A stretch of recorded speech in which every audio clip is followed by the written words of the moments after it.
আমাকে শুনতে পাচ্ছেন? একটু জানাবেন প্লিজ, শোনা যাচ্ছে কিনা। ওকে, থ্যাংক ইউ। আজকে আমাদের খুবই, হ্যাঁ স্যার,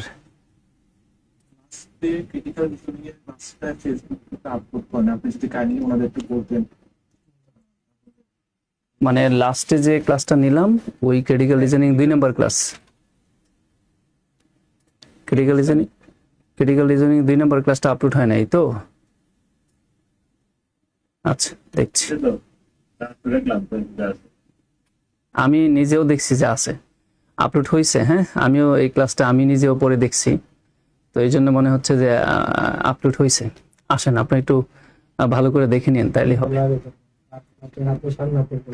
আর আমাদের ক্লাস শেষ হওয়ার সাথে সাথে ক্লাস আপলোড হয়ে যায়। আমার ক্লাস শেষ হওয়ার সাথে সাথে ক্লাসটা আপলোড হইতে যত সময় লাগে, মিনিমাম আধা ঘন্টার মধ্যে আপনারা ক্লাস পেয়ে যান। আসেন, ডেটা সাফিসিয়েন্সি, যেটা আসলে খুবই ইম্পর্টেন্ট এই মুহূর্তে আমাদের জন্য। তো প্রথম কথা হচ্ছে, ডেটা সাফিসিয়েন্সি আসলে পিওর কোনো ম্যাথমেটিক্স না। তাহলে কি ম্যাথ ছাড়া আবার ডেটা সাফিসিয়েন্সি পাওয়া যায় না? বিষয়টা হচ্ছে এটা একটা পুরাটাই একটা যৌক্তিক ক্যালকুলেশন করতে হয়, লজিক বেস ক্যালকুলেশন। সহজ কথা, আমরা কি ওই যে প্রশ্নটা বলছে সেটা কি উত্তর করতে পারবো কিনা, জাস্ট ওইটা হইলেই হয়। ক্যালকুলেশনের ওয়েটা আছে কিনা, ঠিক আছে কিনা, ওইটা জানবো। যেমন আমরা যদি একটু সহজ করে বলি, যে আমি যদি এমন বলি এক্স প্লাস ওয়াই, ধরেন যে এখানে বললাম এক্স প্লাস 10 সমান 20, আপনি এটা যদি ম্যাথমেটিক্সে ক্যালকুলেশন করেন তাহলে এইখানে এক্স এর একটা সরাসরি মান পেয়ে যাবেন। কিন্তু যদি আপনাকে ডেটা সাফিসিয়েন্সি বলা হয় তাহলে আপনার এটার মানটা সরাসরি জানাটা আমার দরকার না। আমার দরকার হলো এই প্রশ্নটা সমাধান করার জন্য 2টা স্টেটমেন্ট দেওয়া থাকবে। ওই 2টা স্টেটমেন্টে যা বলছে তা দিয়ে কি এই প্রশ্নটা আমি সমাধান করতে পারবো কিনা, বা সমাধান করার মতো কোনো উপায় আছে কিনা, জাস্ট এইটা হইলেই হয়েছে। আচ্ছা, তার চেয়েও সহজ আমরা আরো সহজ করে বোঝাচ্ছি আপনাকে। দেখেন, আমি কিছু জিনিস এখানে নিয়ে আসছি যে ডেটা সাফিসিয়েন্সি প্রশ্ন সমাধানের 3টি অংশ থাকবে। প্রথম কথা হলো যে আপনার একটা প্রশ্ন থাকবে, মানে ডেটা সাফিসিয়েন্সি কুয়েশনের স্ট্রাকচারটা কেমন। প্রথমে আপনার একটা প্রশ্ন থাকবে, যেমন আমি একটা প্রশ্ন উদাহরণ হিসেবে এখানে দিয়ে রাখছি যে এক্স এর মান কত, এটাই হলো প্রশ্ন। এখন এই এক্স এর মান কত সেইটা বের করার জন্য, এখন মানটা কি আসবে ডাজন্ট ফ্যাক্ট, কিন্তু আমার প্রশ্ন হচ্ছে মানটা বের করার জন্য পর্যাপ্ত ডেটা আমার স্টেটমেন্ট 1 এবং স্টেটমেন্ট 2 দুইটার কোনটার মধ্যে আছে, জাস্ট এটা খুঁজে বের করব। যেমন আমার স্টেটমেন্ট 1-এ যে তথ্যটা দিছে সেটা দিয়ে কি আমি ওই প্রশ্নের এক্স এর মান বের করতে পারবো কিনা সেটা দেখব। আবার স্টেটমেন্ট 2 যেটা দিছে সেটা দিয়েও কি আমি এই প্রশ্নের মানটা বের করতে পারবো কিনা, জাস্ট ওইটা দেখব। এবার আসেন আমরা আরো কিছু জিনিস জানি। তো ডেটা সাফিসিয়েন্সির ক্ষেত্রে আমাদের জিআরই জিমেটের যে ইন্টারন্যাশনাল ফরম্যাট আছে তার 5টা অপশন থাকে। কখন কি দাগাবেন এই সম্পর্কে আমি আরো পরে বলে দিচ্ছি, এগুলো বাংলায় বলে দেওয়া আছে, এটা জাস্ট আপনাদের দেখানোর জন্য। এখন আসেন, মূল প্রশ্নটি আপনার যে কাজগুলো করতে হবে ডেটা সাফিসিয়েন্সির ক্ষেত্রে, আপনি প্রশ্নটা ভালো করে পড়বেন। এবার প্রথমে প্রশ্নের মূল চাওয়াটা কি তা চিহ্নিত করার চেষ্টা করবেন, এবং প্রশ্নের শর্ত, যেমন এক্স একটি মৌলিক সংখ্যা বা এক্স গ্রেটার দেন 0, এই টাইপের কিছু দেওয়া আছে কিনা এটা খেয়াল করবেন। তারপরে আমরা কি বলতেছি যে আপনি এবার পরীক্ষা করবেন যে আপনার স্টেটমেন্ট 1 স্টেটমেন্ট 2 ইত্যাদি এভাবে না পড়ে আমি সরাসরি আপনাকে প্রশ্নে নিয়ে যাই, তাহলে সহজে বুঝবেন। এগুলো আমি প্রয়োজনে দিয়ে দিব না, আপনারা পড়ে নেন। যেমন এখানে দেখেন এক্স এর মান কত, এই হচ্ছে আমাদের প্রশ্ন। আমাদের কাছে জানতে চাইছে এক্স এর মান কত। এখন এই এক্স এর মান বের করার জন্য আমার হাতে এখানে 2টা স্টেটমেন্ট আছে, এই হচ্ছে স্টেটমেন্ট 1 এবং এই হচ্ছে স্টেটমেন্ট 2। এবার আমরা মূল গল্পে আসি, কিভাবে প্রশ্ন সমাধান করতে হয়। প্রথম কথা হচ্ছে, আপনি যখন স্টেটমেন্ট 1 নিয়ে কাজ করবেন তখন শুধু স্টেটমেন্ট 1-এই পড়ে থাকবেন। স্টেটমেন্ট 2-তে কি আছে সেটা মোটেও দেখতে যাবেন না। সবচেয়ে গুরুত্বপূর্ণ নোটস হচ্ছে এটা। আমি যখন স্টেটমেন্ট 1 নিয়ে কাজ করব তখন শুধু স্টেটমেন্ট 1-কে নিয়ে ভাববো, 2-তে কি আছে দেখবো না। আবার আমি যখন স্টেটমেন্ট 2 নিয়ে কাজ করব তখন 1-এ কি ছিল সেদিকে আমি তাকাবো না। অনেকে স্টুডেন্টরা এই ভুলটা করে ফেলে, স্টেটমেন্ট 2 নিয়ে যখন কাজ করে তখন 1-এর সাথে মিলানোর চেষ্টা করে, আবার যখন 1 নিয়ে কাজ করে তখন 2 এর সাথে রিলেট করার চেষ্টা করে। এগুলো করা যাবে না। এবার আসেন আমরা প্রশ্নটা সরাসরি সমাধানে আসি, তাহলে আরো বুঝবেন। তো আমার স্টেটমেন্ট 1-এ বলতেছে x আর y যোগ করলে নাকি 10 হবে। তাহলে আমার কথা হচ্ছে এই সমীকরণটা দিয়া আমি আমার প্রশ্নের উত্তর বের করতে পারবো কিনা, দ্যাট মিন্স x এর মানটা বের করতে পারবো। x এর মান বের করার জন্য পর্যাপ্ত ডেটা কি স্টেটমেন্ট 1-এ আছে? মোটেও নাই। কেন নাই? কারণ আমরা জানি ম্যাথমেটিক্সের ভাষায় যদি দুইটা চলক থাকে, দুইটা চলকের যে কোনো একটা চলক অথবা দুইটা চলকের মানে যদি বের করতে বলা হয়, তাহলে অবশ্যই আমার সমীকরণ লাগে দুইটা। কিন্তু স্টেটমেন্ট 1-এ আমার একটা সমীকরণ। সুতরাং এই প্রশ্নটা সমাধান করার জন্য সাফিসিয়েন্ট না স্টেটমেন্ট 1। এবার আসি তাহলে স্টেটমেন্ট 2 নিয়ে চিন্তা করব। যখন আমি স্টেটমেন্ট 2 নিয়ে চিন্তা করব তখন আর স্টেটমেন্ট 1-এ কি আছে সেটা দেখব না। এখন স্টেটমেন্ট 2-তে কি বলছে যে 2x সমান 8। এখন এটা দেখেই বোঝা যাচ্ছে যে আমরা x এর মান বের করতে পারবো। x এর মান কি সেটা আমার জানার দরকার নাই, আমি এটা দেখেই বুঝতে পারছি যে হ্যাঁ আমি x এর একটা মান বের করতে পারবো। এবার আপনি ক্যালকুলেশন করলে x এর একটা মান চলে আসছে 4। ইয়েস, বের করা গেল। এখন প্রশ্ন হচ্ছে আমরা কখন কি অপশন দাগাবো। এই এতক্ষণে আমরা বুঝতে পারলাম যে আসলে ওয়েটা কি আমার ম্যাথগুলো বা এই প্রশ্নগুলো সমাধান করার। এখন আপনি কখন এ, কখন বি, কখন সি, কখন ডি দাগাবেন সেই সম্পর্কে আগেই প্রশ্নে বলে দিবে তারা। যেমন আমরা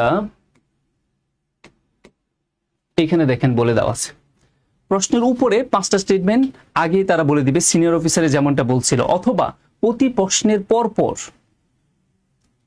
কোথায় কি বলতেছেন যাচ্ছে না কিছুই। আচ্ছা, শোনা যাচ্ছে না বা বোঝা যাচ্ছে না। আচ্ছা, শোনা যাচ্ছে না বোঝা যাচ্ছে না বিষয়টা কি এমন সবার জন্যে? আচ্ছা, এবার আমরা মূল যে বিষয়টা দেখব সেটা হচ্ছে কখন কোন অপশন দাগাইতে হয় সেই সম্পর্কে স্টেটমেন্টে কি বলে দেয়। এখানে আমাদের অপশন এ আমরা কখন দাগাবো সেই সম্পর্কে দেখেন কি তথ্য দিচ্ছে। স্টেটমেন্ট 1 অ্যালোন ইজ সাফিসিয়েন্ট, মানে স্টেটমেন্ট 1 যদি একা পর্যাপ্ত ডেটা থাকে ওই প্রশ্নটা সমাধান করার জন্য, but statement 2 alone is not sufficient, মানে স্টেটমেন্ট 2-তে যদি পর্যাপ্ত ডেটা না থাকে, তার মানে কি শুধুই স্টেটমেন্ট 1-এ যদি পর্যাপ্ত ডেটা থাকে তাহলে আমরা ওএমআর শিটের অপশন এ দেখাবো। এবার অপশন বি কখন দেখাবো? স্টেটমেন্ট 2 অ্যালোন ইজ সাফিসিয়েন্ট, মানে স্টেটমেন্ট 2 যেটা এটা একা পর্যাপ্ত যদি থাকে ওই প্রশ্নটা সমাধান করার জন্য, but statement 1 alone is not sufficient, মানে স্টেটমেন্ট 1-এ যদি পর্যাপ্ত ডেটা না থাকে ওই প্রশ্ন সমাধান করার জন্য, তার মানে কি শুধুই 1-এ যদি থাকে তাহলে আমরা ওএমআর শিটের অপশন বি দেখাবো। এবার আসেন সি কখন? বোথ স্টেটমেন্ট টুগেদার আর সাফিসিয়েন্ট, যখন দুইটা স্টেটমেন্ট একসাথে সমন্বয় করে স্টেটমেন্ট 1 এবং স্টেটমেন্ট 2 দুইটা স্টেটমেন্টকে যদি আপনি একসাথে সমন্বয় করে আনসার বের করতে পারেন তাহলে সি দাগাবেন। But neither statement alone is sufficient, মানে স্টেটমেন্ট 1 একা পর্যাপ্ত ডেটা নাই ওই প্রশ্নটা সমাধান করার জন্য, স্টেটমেন্ট 2-তেও পর্যাপ্ত ডেটা নাই ওই প্রশ্নটা সমাধান করার জন্য। তখন আমরা কি করব? তখন স্টেটমেন্ট 1 এবং স্টেটমেন্ট 2-কে একসাথে সমন্বয় করে চিন্তা করব। সমন্বয় করে চিন্তা করে যদি আনসার বের করতে পারি তাহলে গিয়া ওএমআর শিটের অপশন সি দাগাবো। আর যদি সমন্বয় করেও না বের করতে পারি তখন গিয়ে ওএমআর শিটের অপশন ই দাগাবো। যদি 5টা অপশন থাকে, বিশেষ করে আইবি এর কোশ্চেনের ক্ষেত্রে আমাদের নরমালি 4টা অপশন থাকবে, তো ই দাগাইতে হবে, এই টাইপের প্রশ্ন তারা দিবে না। এখন ইতে দেখেন কি বলছে, স্টেটমেন্ট 1 এবং statement 2 together are not sufficient, দুইটাকে একসাথে সমন্বয় করেও যদি আমি আনসার বের করতে না পারি তাহলে ওএমআর শিটের অপশন ই দাগাবো। বাকি রইল ডি। ডি কখন দাগাইতে হয়?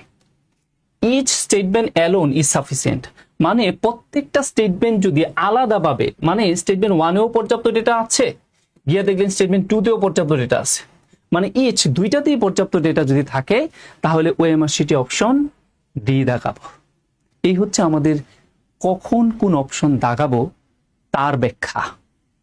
এখন যখন আমরা প্রশ্ন সমাধান করতে যাব তখন এই জিনিসগুলো সহজে বোঝা যাবে। যেমন আমরা শুরু করি, ধরেন প্রথম প্রশ্নটাই দেখেন কি আছে। আরেকটা বিষয় বলে রাখি, এইখানে যে ইন্টারন্যাশনাল ফরম্যাটটা দেখাইলাম আনসার করার জন্য, এইটাই যে আমরা বারবার ব্যবহার করব তা না, আমাদের দেশেও আবার মাঝে মাঝে নিজস্ব প্যাটার্নে অপশন দাগানোর কথা বলা থাকে। তাহলে আমার গুরুত্বটা কোথায়? ওই প্রশ্নকর্তা কখন এ বি সি ডি দাগাবেন সেই সম্পর্কে যে তথ্য দিয়ে দিছে, যে ডিরেকশন দিয়ে দিছে সেটা মেনে যাইতে হবে। তার মানে ডিরেকশন পড়া খুবই জরুরি। আমি দেখাবো যে আমাদের দেশেও মাঝে মাঝে তারা এই ফরম্যাটটা না মেনে আমাদের মতো করে একটা ফরম্যাট তৈরি করে কোয়েশ্চেন করে, এটা পরে দেখাবো। আসলে আমরা একটা কোনটা, হ্যাঁ নিয়ম একই, কিন্তু পার্থক্য হয় সি আর ডিতে গিয়া। এ বি ঠিকই থাকে, এ আর বি দাগানোর যে ওয়েটা, এটা আমাদের বাংলাদেশেও যেভাবে চিন্তা করা হয়, ইন্টারন্যাশনাল সেটাও চিন্তা করা হয়, কিন্তু পার্থক্য হয় ডি আর সিতে। এটা আমি প্রশ্ন দেখাবো এবং দুইটা একসাথে দেখা আপনাকে ওই পার্থক্যটা কোথায় হচ্ছে সেটাও আমি বুঝাবো। আর কেউ একজন বলতেছেন যে আপনি জাস্ট আমি একটা প্রশ্ন সমাধান করে ওইটা দেখেন, তাহলে আবার ওইগুলা রিলেট করতে পারবেন, আদারওয়াইজ এখন পারবেন না। আমি একটা সহজ প্রশ্ন দেখাই যেটা দেখলে আপনারা সহজে বুঝবেন।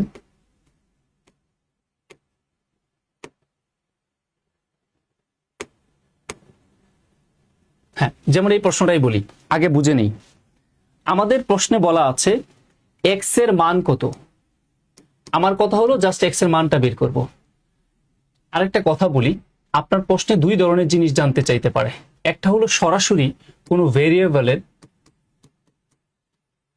ভেরিয়েবলের মান জানতে চাইতে পারে, অথবা যদি এইভাবে না বলে তাহলে ইজ দিয়ে প্রশ্ন করা হবে। ইজ দিয়ে প্রশ্ন করা হবে যে ইজ এক্স ন্যাচারাল নাম্বার, এই টাইপের প্রশ্ন করা হবে। যদি ইজ দিয়ে প্রশ্ন করা হয় তখন আপনার আনসার করার চিন্তা করতে হবে ইয়েস এবং নো অপশনের মাধ্যমে। এটা আমি পরে দেখাচ্ছি, এখন এটা দেখি। যখন কোনো ভেরিয়েবলের মান বের করতে বলবে তখন এইটা মাথায় রাখবেন, আনসার মাস্ট বি 1 হবে। মাস্ট বি 1 বলতে আমি কি বুঝাচ্ছি, একটাই উত্তর আসবে, একের অধিক উত্তর আসতে পারবে না, মানে একটা ইউনিক ভ্যালু আসবে। মানে এক্স এর 3টা 4টা ভ্যালু আসতে পারবে না, ইউনিক একটাই ভ্যালু আসতে পারবে। কখন, যখন আপনার কাছে কোনো চলকের মান জানতে চাইবে। যেমন এইখানে দেখেন এক্স এর মান কত, চলকের মান জানতে চাইছে, তাহলে এক্স এর যে মান আসবে সেটা একটা মানই আসবে এবং সেই মানটা অদ্বিতীয় থাকবে, ইউনিক। এবার আসি, আমার স্টেটমেন্ট 1 নিয়ে কাজ করি, দেখি তো স্টেটমেন্ট 1 এর যে কথা বলছে সেটা দিয়া আমি কি এই প্রশ্নটা সমাধান করতে পারি কিনা। দেখেন স্টেটমেন্ট 1 এ বলতেছে যে এক্স প্লাস ওয়াই। আমি যখন স্টেটমেন্ট 1 নিয়ে কাজ করব তখন 2 তে কি আছে দেখবো না, এক্স প্লাস ওয়াই সমান 2। আমরা এই সমীকরণ থেকে কখনোই এক্স এর মান বের করতে পারবো না। তার মানে আমি বলতে পারি এই প্রশ্নটা সমাধান করার জন্য সাফিসিয়েন্ট ডেটা স্টেটমেন্ট 1 এ নাই। যদি স্টেটমেন্ট 1 এ সাফিসিয়েন্ট ডেটা না থাকে তাহলে আপনার আনসার হওয়ার সম্ভাবনা কি জাগে, আনসার হইতে পারে বি, আর না হইতে পারে সি, আর না হইতে পারে ই। মানে কি বলছি, যদি স্টেটমেন্ট 1 এ সাফিসিয়েন্ট ডেটা ওই প্রশ্নটা সমাধান করার জন্য না থাকে তাহলে আমার আনসার বিও হইতে পারে, আমার সিও হইতে পারে, আমার ইও হইতে পারে। এবার আসেন প্রমাণ করি তাহলে কোনটা হবে। এবার স্টেটমেন্ট 2 নিয়ে দেখি, স্টেটমেন্ট 2 তে কি বলছে। স্টেটমেন্ট 2 নিয়ে যখন কাজ করব তখন স্টেটমেন্ট 1 এর দিকে তাকাবো না কি আছে। স্টেটমেন্ট 2 তে বলতেছে যে 2x সমান 8। আচ্ছা দেখেন তো স্টেটমেন্ট 2 যেটা দিছে সেটা দিয়ে কি আমি x এর কোনো অদ্বিতীয় মান বের করতে পারছি কিনা। হ্যাঁ, আমরা x এর একটা ইউনিক ভ্যালু বের করতে পারছি। কত বের হইছে, 4। ভাই মান কি বের হইছে ডাজন্ট ফ্যাক্ট, আমি কি মানটা বের করতে পারছি কিনা স্টেটমেন্ট 2 যে পরিমাণ তথ্য দিছে সেটা ব্যবহার করে। তাহলে আমি বলতে পারছি যে স্টেটমেন্ট 2 তে সাফিসিয়েন্ট ডেটা আছে এই প্রশ্নটা সমাধান করার জন্য। যদি স্টেটমেন্ট 2 তে সাফিসিয়েন্ট ডেটা থাকে, মানে কি শুধুই স্টেটমেন্ট 2 তে সাফিসিয়েন্ট ডেটা থাকে, তাহলে ওএমআর শিটের অপশন বি দেখাতে হয়। তার মানে এইখানে ই আর সি আনসার হবে না।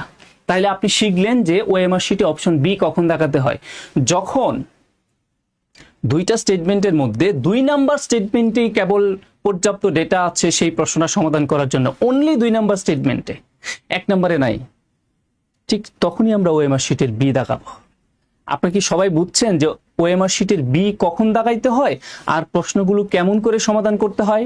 এইটুকুর মধ্যে কারো কোনো প্রশ্ন থাকলে করতে পারেন।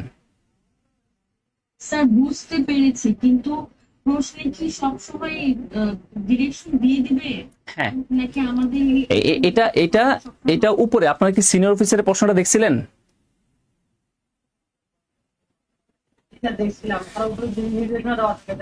উপরে নির্দেশনা দেওয়া ছিল না, কখন এ, কখন বি, কখন সি, কখন ডি, কখন ই দেখাবেন, নির্দেশনা ছিল তো?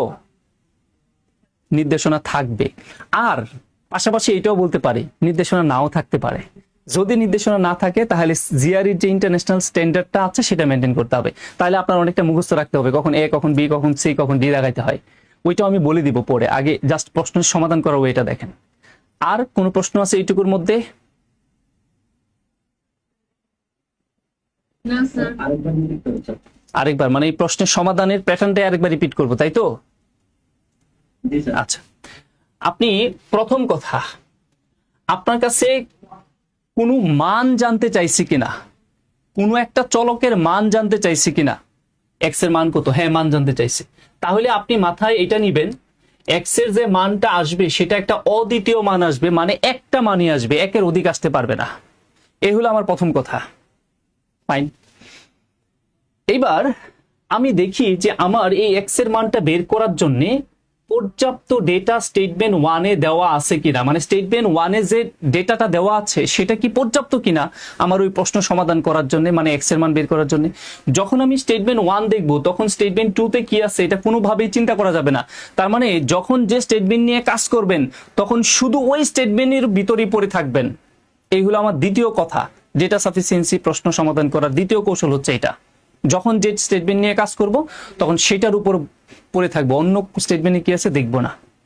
আচ্ছা, এখন স্টেটমেন্ট ওয়ানে আমি দেখতে পাচ্ছি এক্স আর ওয়াই যোগ করলে তারা বলতেছে 10 হবে। আপনি এই জাস্ট এই একটা সমীকরণ ব্যবহার করে কোনোদিন এক্স এর এক্সাক্ট ভ্যালু বের করতে পারবেন?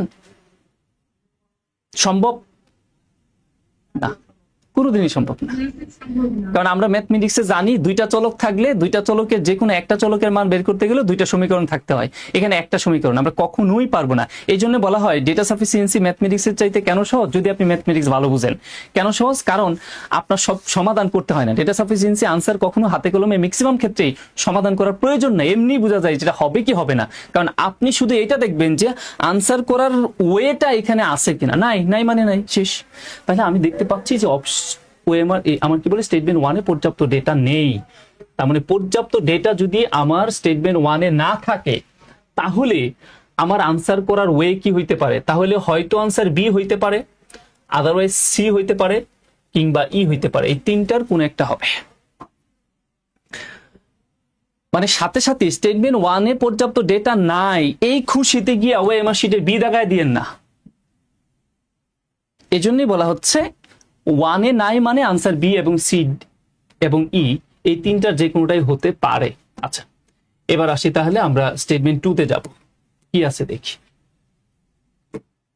স্টেটমেন্ট টু তে তারা বলতেছে যে 2x প্লাস, যখন স্টেটমেন্ট টু দেখতেছি তখন ওয়ানে কি আছে সেটার দিকে আমি কোনোভাবেই তাকাবো না।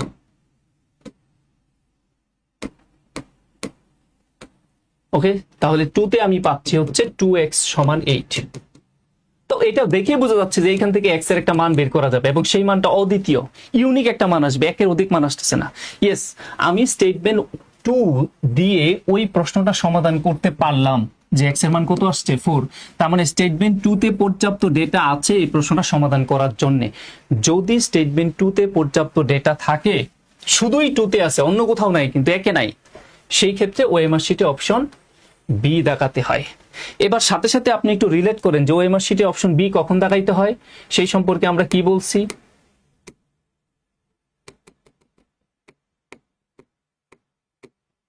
দেখেন, statement two alone is sufficient, মানে স্টেটমেন্ট টুটাতে যদি পর্যাপ্ত ডেটা একা স্টেটমেন্ট টুতে, তার মানে কি অনলি স্টেটমেন্ট টুতেই যদি পর্যাপ্ত ডেটা থাকে, but statement one alone is not sufficient, মানে স্টেটমেন্ট ওয়ানে যদি কোনো ডেটা না থাকে সেই ক্ষেত্রে ওএমআর শিটের অপশন বি দেখাতে হয়। আচ্ছা ভাই, যে প্রশ্ন করেছিলেন আপনি কি বুঝছেন যে কখন ওএমআর শিটে অপশন বি দেখাতে হয়? আচ্ছা, এবার আপনাদের আমি একটা জিনিস বলি, সেটা হচ্ছে এভাবে মনে রাখতে পারেন 1 2 10। আচ্ছা, 12 10 1 to 10 এই ফরম্যাটটা মাথায় নিয়ে এবার চিন্তা করেন। আমি একটু ব্যাখ্যা করি। 1 মানে আপনি ওএমআর শিটের মানে স্টেটমেন্ট ওয়ানে পর্যাপ্ত ডেটা, 1 মানে স্টেটমেন্ট ওয়ানে পর্যাপ্ত ডেটা যদি থাকে, শুধুই ওয়ানে যদি পর্যাপ্ত ডেটা থাকে তাহলে ওএমআর শিটে এ দেখাবো। শুধুই যদি আমার স্টেটমেন্ট 2 তে পর্যাপ্ত ডেটা থাকে, তাকে মানে অনলি 2 তে আছে, আর কোথাও নাই, সেই ক্ষেত্রে আমরা ওএমআর শিটের অপশন বি দেখাবো। এবার যদি আমাদের স্টেটমেন্ট 1 এও পর্যাপ্ত ডেটা নাই, স্টেটমেন্ট 2 তেও পর্যাপ্ত ডেটা নাই, তখন আমরা হতাশ হব না। তখন কি করব, 1 এবং 2 দুইটাকে একসাথে সমন্বয় করব, টুগেদার, টি ফর টুগেদার, দুইটাকে একসাথে সমন্বয় করব, টুগেদার করব। দুইটাকে একসাথে সমন্বয় করে যদি আনসার বের করতে পারি, ওই প্রশ্ন সমাধান করার জন্য পর্যাপ্ত ডেটা যদি আমি দুইটাকে একসাথে সমন্বয় করে পাই, যদি পাই তাহলে দাগাবো হচ্ছে ওএমআর শিটের অপশন সি। তাহলে সি কখন দাগাবো একজন ব্যাখ্যা করেন তো। যেমন আমি বলতেছি যে স্টেটমেন্ট 1 এবং পর্যাপ্ত ডেটা না থাকে কিন্তু দুটাকে সমন্বয় করে যদি অ্যান্সার পাওয়া যায় তখন সি দাগাবো। এক্স্যাক্টলি, তার মানে যখন আমার স্টেটমেন্ট 1 এও ডেটা নাই, স্টেটমেন্ট 2 তেও ডেটা নাই, তখন হতাশ না হয়ে স্টেটমেন্ট 1 এবং 2 একসাথে সমন্বয় করব। সমন্বয় করে যদি আনসার পাই তাহলে দাগাবো সি, আর যদি না পাই তাহলে দাগাবো নান, মানে অপশন ই, নান, নান মানে অপশন ই। ওকে, এবার আসি এটা আরেকবার, মানে স্টেটমেন্ট 1 এবং স্টেটমেন্ট 2 তে 1 এও ডেটা নাই, 2 তেও ডেটা নাই, তারপরে কি করবেন ম্যাডাম কথা বলেন, না থাকলে দুইটাতে কোনোটাতে না থাকলে কি করবেন, সমন্বয় করব। তো সমন্বয় করেও যদি না পাই তখন কি দেখাবো, সমন্বয় করেও যদি না পাই তখন গিয়া ওএমআর শিটের অপশন ই দেখাবো, দ্যাট মিন্স নান যেটাকে বলছি। এবার আসেন তাহলে এই ই দ্বারা কি বোঝাচ্ছে, এই ই মানে হলো ইচ, ইচ মানে কি, ইচ মানে প্রত্যেকটাই, মানে স্টেটমেন্ট 1 এও পর্যাপ্ত ডেটা আছে, স্টেটমেন্ট 2 তেও পর্যাপ্ত ডেটা আছে, যদি দুইটাতেই পর্যাপ্ত ডেটা থাকে ইচ, তখন গিয়ে আমরা ওএমআর শিটের অপশন ডি দাগাবো। এই তাহলে কেউ একজন ব্যাখ্যা করেন তো ডি কখন দাগাবো।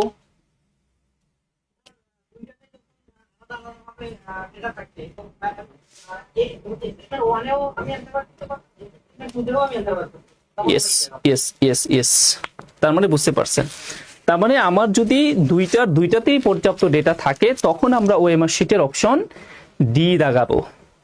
আচ্ছা, এবার আপনাদের সাথে আরেকটা কথা বলি, ধরেন আমার যদি এমনটা হয় যে এ আনসার হবে না, তাহলে আনসার কি হইতে পারে বলেন তো। মানে আমি দেখলাম যে স্টেটমেন্ট 1 এ পর্যাপ্ত ডেটা নাই, তার মানে অপশন এ আনসার হবে না, তাহলে আনসার কি কি হইতে পারে, সম্ভাবনা কি কি দাগে, বি এর সম্ভাবনা জাগে, সি এর সম্ভাবনা জাগে, ইর সম্ভাবনা জাগে, কিন্তু ডি না, কারণ এতে না মানে তো ডি তে কখনোই সম্ভব না। বুঝতে পারছেন, এইটাই আমি বলতে চাচ্ছিলাম। আচ্ছা, এইবার যদি আমি আপনাদের বলি, বলেন তো যদি আমার স্টেটমেন্ট 1 এ মানে প্রথমেই আপনি জাজ করলেন, প্রথমেই প্রমাণ দেখলেন যে স্টেটমেন্ট 1 এ পর্যাপ্ত ডেটা আছে, স্টেটমেন্ট 1 জাস্ট স্টেটমেন্ট 1টাই দেখলেন যে স্টেটমেন্ট 1 এ পর্যাপ্ত ডেটা আছে, তাহলে আমার আনসার কি কি হইতে পারে বলেন তো। স্টেটমেন্ট 1 এর পর্যাপ্ত ডেটা থাকা মানে কি কি আনসার হইতে পারে, এ অথবা ডি, এ অথবা ডি। এখন কোনটা দাগাবো 2 নাম্বার স্টেটমেন্ট দেখে তারপরে আমি সিদ্ধান্ত নিব। আচ্ছা, এটাই বলতেছিলাম আর কি। যাই হোক, আমরা মোটামুটি ক্লিয়ার হয়েছি যে কখন এ এবং কখন বি দাগাইতে হয়। এবার যখন প্র্যাকটিস করতে যাব প্রবলেম, তখনই আস্তে আস্তে সেগুলো পাবেন। আমরা প্রথমে দেখি নাম্বার সিস্টেম থেকে সবচেয়ে বেশি প্রশ্ন হয়। আসেন দেখি আমরা প্রথমে কি বলছে, if R and S are positive integer. তো পজিটিভ ইন্টিজার মানে কি, সেটা ধনাত্মক হইতে পারে, ঋণাত্মক হইতে পারে, এগুলো ম্যাথমেটিক্স থেকে আগে ভালো করে আসতে হবে। সরি, পজিটিভ ইন্টিজার মানে শুধুই পজিটিভ, ঋণাত্মক না, ইন্টিজার না, শুধু ইন্টিজার থাকলে যেটা হবে সেটা পজিটিভ নেগেটিভ। তার মানে পজিটিভ ইন্টিজার মানে হলো এক্স এবং আর এবং এস দুইটাই ধনাত্মক হইতে হবে। ফাইন, এখন এইখানে সবচেয়ে ইম্পর্টেন্ট বিষয় সেটা হচ্ছে কি দেখেন, ইস আর বাই এস এন ইন্টিজার। আপনার কাছে প্রশ্ন করা হচ্ছে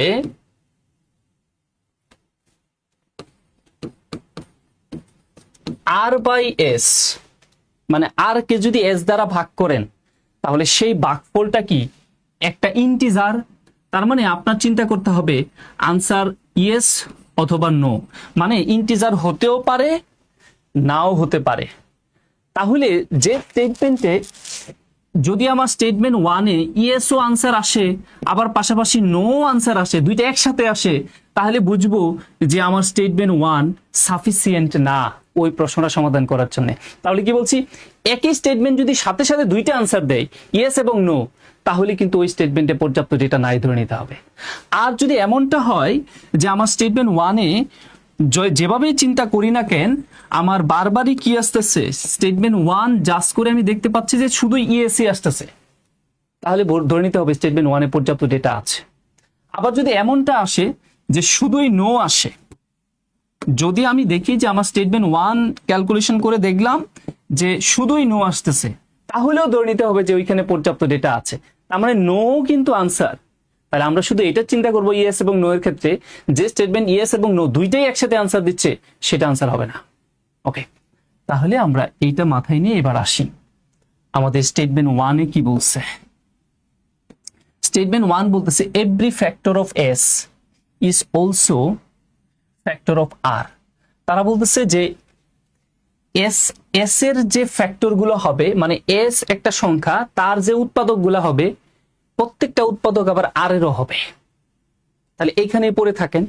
2 নাম্বার স্টেটমেন্টে কি আছে দেখেন না, আমি চিন্তা করলাম যে আমার এস এর একটা পূর্ণ সংখ্যা আমি 4 ধরে নিলাম, ধনাত্মক পূর্ণ সংখ্যা। তো এই 4-এর আমার একটা উৎপাদক কি হইতে পারে, 1 হইতে পারে, 2 হইতে পারে, আবার 4ও হইতে পারে। ধরেন যে তার একটা মৌলিক আমি একটা উৎপাদক ধরে নিলাম 2। আবার আর একটা সংখ্যা, তার একটা মান আমি চিন্তা করলাম, ধরেন যে আমি এখানে 2 চিন্তা করলাম। তাহলে আমি যদি 2 চিন্তা করি তাহলে তার একটা ফ্যাক্টর কিন্তু 2, মানে 2 এর একটা উৎপাদক তো 2 হয়। এখন আর বাই এস মান বসায় দেখেন তো এটা ইন্টিজার হয় কিনা। আমরা এস এর মান কত বলেছিলাম 4, আর আর এর মান কত বলেছিলাম 2। তো এটা কি ইন্টিজার আসছে? ইন্টিজার আসে নাই, নো হচ্ছে, কিন্তু ইন্টিজার আসে নাই। আচ্ছা, এখন যদি আপনি যেভাবেই চিন্তা করেন না কেন আর এবং এস এর মান এবং আর এর মান যেভাবেই ধরেন, আপনি দেখেন তো তারা বলতেছে যে এস এর প্রত্যেকটা ফ্যাক্টর আর এ থাকতে হবে, তার মানে এস কিন্তু বড় হইতে হবে। Every factor of S, S এর প্রত্যেকটা factor is also a factor of R, তার মানে এস কিন্তু সবসময় বড় হইতে হবে। চিন্তা করে দেখেন, তাহলে সেই ক্ষেত্রে আমরা দেখতে পাচ্ছি যে এখানে কি হচ্ছে, নো হচ্ছে। আচ্ছা, যদি তাই হয় তাহলে আমরা আনসারটা কি করতে পারি, এখানে কি সাফিসিয়েন্ট ডেটা আছে এটা বলতে পারি? চিন্তা করে দেখেন তো, আছে। কারণ কি আসতেছে আমার এখানে, নো আসতেছে, ইয়েস কিন্তু আসতেছে না, বা ইয়েস নো একসাথে আসতেছে না, আমার শুধু নোটাই আসতেছে। আচ্ছা, তাহলে আমার আনসার এও হইতে পারে, আবার আনসার কি ডিও হইতে পারে। এবার 2 নাম্বার স্টেটমেন্টটা দেখেন, যখন আমি 2 নাম্বার স্টেটমেন্টটা দেখব তখন কিন্তু আমরা 1 নাম্বার স্টেটমেন্টে কি ছিল সেদিকে তাকাবো না। Every prime factor of S a prime factor of R. তারা বলতেছে যে প্রত্যেকটা এস এর প্রাইম ফ্যাক্টর আর এরও প্রাইম ফ্যাক্টর হবে। এটা কিন্তু বলেন, কিছু বলছেন? 2 নাম্বার স্টেটমেন্টটা আপনারা একটু বলেন তো, যে আসলে তারা যেটা বলছে যে এস এর প্রাইম ফ্যাক্টর মানে মৌলিক ফ্যাক্টর, সেটা আবার আর এরও মৌলিক ফ্যাক্টর হবে। এটা একটু চিন্তা করেন তো আপনারা, কার মাথায় কি আসতেছে, এটা কি সম্ভব কিনা? এটা কি ইয়েস?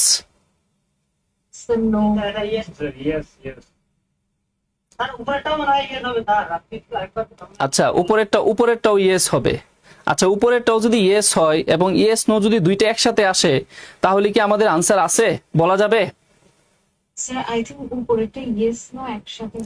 আচ্ছা, হ্যাঁ, আমি বলতেছি দুইটা জিনিসই বলবো, কারণ এইখানে যদি আমাদের এই পেঁচ না লাগায় বলি তাহলে আপনারা বুঝতে পারবেন না। এখন 1 নম্বরে আবার ইএসটা কিভাবে আসতেছে, কাদের কি মনে হচ্ছে যে এই কারণে ইএসটা আসতে পারে? মানে 1 নম্বরে বলতে S factor of a is also factor of R, মানে এস এর সব ফ্যাক্টর আর এর মধ্যে থাকবে, আর এর সব ফ্যাক্টর যে এর মধ্যে থাকতে হবে এরকমটা না। সেক্ষেত্রে আমরা দেখতে পাচ্ছি যে আর টা বড় হবে, এসটা ছোট হবে। সেক্ষেত্রে একটা সম্ভাবনা আছে যে আমরা ইন্টিজার একটা পাবো বা আর বাই এস। তার মানে আরটা এখানে বড় হবে আর এক্সটা এখানে কি হবে, ছোট হবে। এরকমটাই তো মনে হয়। আর অন্যদের জি স্যার, আরটা বড় হবে, এসটা ছোট হবে। আচ্ছা, আর আমরা প্রথমে দেখাইছি কি, আচ্ছা ইকুয়াল হওয়ারও চান্স আছে। আর আমরা প্রথমে দেখাইছি কি এস ছোট। হ্যালো, আচ্ছা আচ্ছা আচ্ছা, আমি একটু ক্লাস শেষ করে কল দিচ্ছি। হ্যাঁ, ক্লাস শেষ করে কল দিচ্ছি। ওকে, হ্যাঁ হ্যাঁ, যদি ইকুয়ালও হয় আর আচ্ছা 1 মিনিট ভাই, প্লিজ 1 মিনিট, 1 মিনিট, আমার একটু 1 মিনিট সময় দিন। আপনারা ভাবতে থাকেন।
ঠিক আছে, ক্লাস শেষের পরে কথা বলছি। আচ্ছা, যেটা বলছিলাম, সরি আমার একটা ঝামেলা হয়ে গেছিল। হ্যাঁ, আমরা পরে যেটা বলছিলাম স্টেটমেন্ট 2 নিয়ে যখন কাজ করব তখন 1 নিয়ে কাজ করব। আর আপনারা একটা জিনিস খেয়াল করে দেখেন, তারা বলছে every factor of S, S এর প্রত্যেকটা ফ্যাক্টর কোথায় থাকবে, আর এর মধ্যে থাকবে। তার মানে এখানে বড়টা কি, এস বড় আর এখানে ছোট। আবার এখানে 2 নাম্বার স্টেটমেন্ট যখন নিয়ে আমরা কাজ করছি তখন আমরা যেটা বলতে পারি যে prime factor of S, S এর prime factor also prime factor of R, R এর প্রাইম ফ্যাক্টর হবে। তার মানে আমাদের এটা কিন্তু সবসময় যে হবে তা কিন্তু না, এটা কখনো হতে পারে কখনো নাও হতে পারে। প্রাইম ফ্যাক্টর আমি যদি এখানে ধরেন এস এর মান 2 ধরি, তাহলে 2 এর প্রাইম ফ্যাক্টর যেটা সেটা 2 আসলো। এখন আর এর যদি আমি চিন্তা করি, ধরেন আর এর আমরা এমন চিন্তা করলাম, ধরেন একটা 3 নিলাম, তো 3 এর প্রাইম ফ্যাক্টর এখানে আমাদের কি আছে আর এর মধ্যে? এটা কখনো থাকতেও পারে নাও থাকতে পারে। প্রাইম ফ্যাক্টর এখানে কিন্তু 3 না, কিন্তু সুতরাং যদি আমাদের বলেন আপনি যে বলতেছেন এস এর ফ্যাক্টর হলো শুধু 2 কিন্তু এসকে যদি আপনি 4 ধরেন ফ্যাক্টর তিনটা হবে 1 2 4 হ্যাঁ আর আর ফ্যাক্টর দুইটা 1 আর 2 তাহলে এস তো বড় হবে না। কোনটাই স্টেটমেন্ট 1 না স্টেটমেন্ট 2? স্টেটমেন্ট 1 এ আপনি এসকে 10.4 আর আর কে 10.2 হুম এসকে যদি 4 ধরেন এস এর ফ্যাক্টর হয় তিনটা 1 2 4 আর আর এর ফ্যাক্টর হয় দুইটা 1 আর 2 এস তো হলে বড় হবে বড় হবে। আমি তো এসই বড় বললাম, আপনাকে তো এইটি বললাম যে এস বড় হবে আর কি হবে, ছোট হবে। আর গ্যাস যদি বড় হয় তাহলে তো আপনার প্রথম স্টেটমেন্ট সত্যি হচ্ছে না। প্রথম স্টেটমেন্ট তো back every factor of x equal factor of তা আমি তো তাই বললাম যে এটা নো,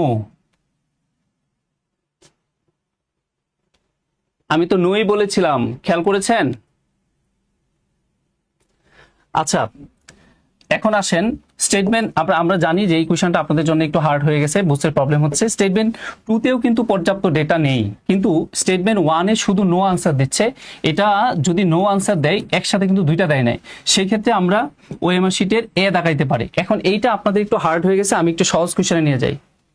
এবার আসেন কি বলছে দেখেন, is the integer x divisible by 36। এবারও কিন্তু আমাকে প্রশ্ন করা হচ্ছে কি দ্বারা, ইজ দ্বারা। তার মানে আমার এইবারও আনসারটা চিন্তা করতে হবে ইয়েস এবং নো এর সাপেক্ষে।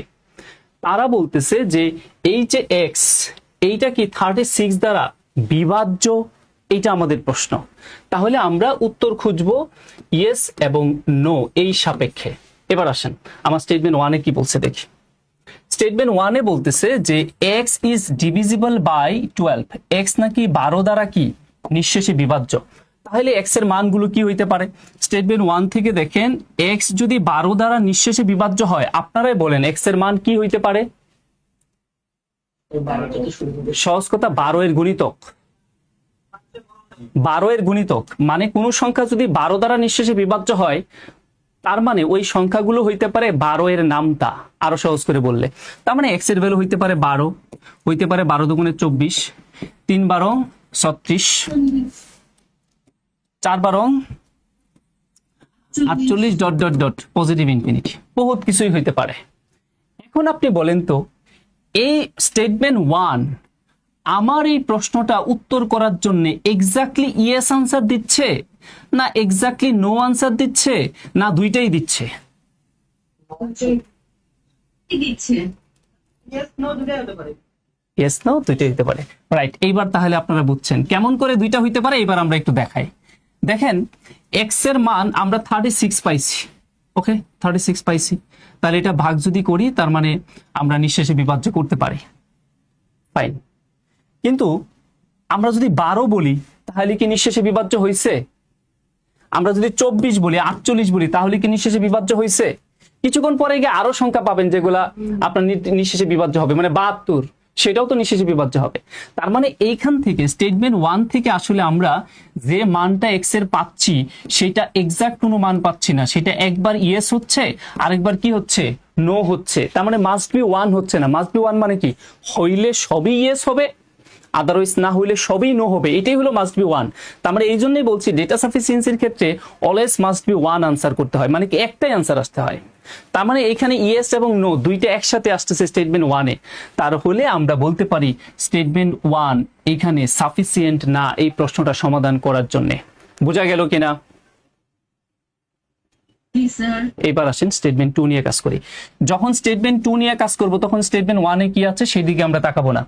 স্টেটমেন্ট 2 বলতেছে যে x is divisible by 9, x নাকি ডিভিজিবল বাই 9। তার মানে x যদি 9 দ্বারা নিঃশেষে বিভাজ্য হয় তাহলে x এর মানগুলো কি হতে পারে? সহজ কথা 9 এর নামতা, তার মানে হতে পারে 9, 9 দুগুণে 18, 3 নং কত 27, 4 নং 36, 5 নং 45 ডট ডট ডট, অনেক কিছুই হতে পারে। এবার বলেন তো স্টেটমেন্ট 2 তে কি সাফিসিয়েন্ট ডেটা আছে আমার ওই 36 দ্বারা ভাগ করার মতো কি সাফিসিয়েন্ট ডেটা? মানে তাহলে এইখানেও কি করে, ইয়েস, এখানেও দুইটা আনসার দেয় ইয়েস নো। তার মানে আমি বলতে পারলাম যে আসলে আমার স্টেটমেন্ট 2 তেও সাফিসিয়েন্ট ডেটা নাই। তাহলে কি আমরা হতাশ হব?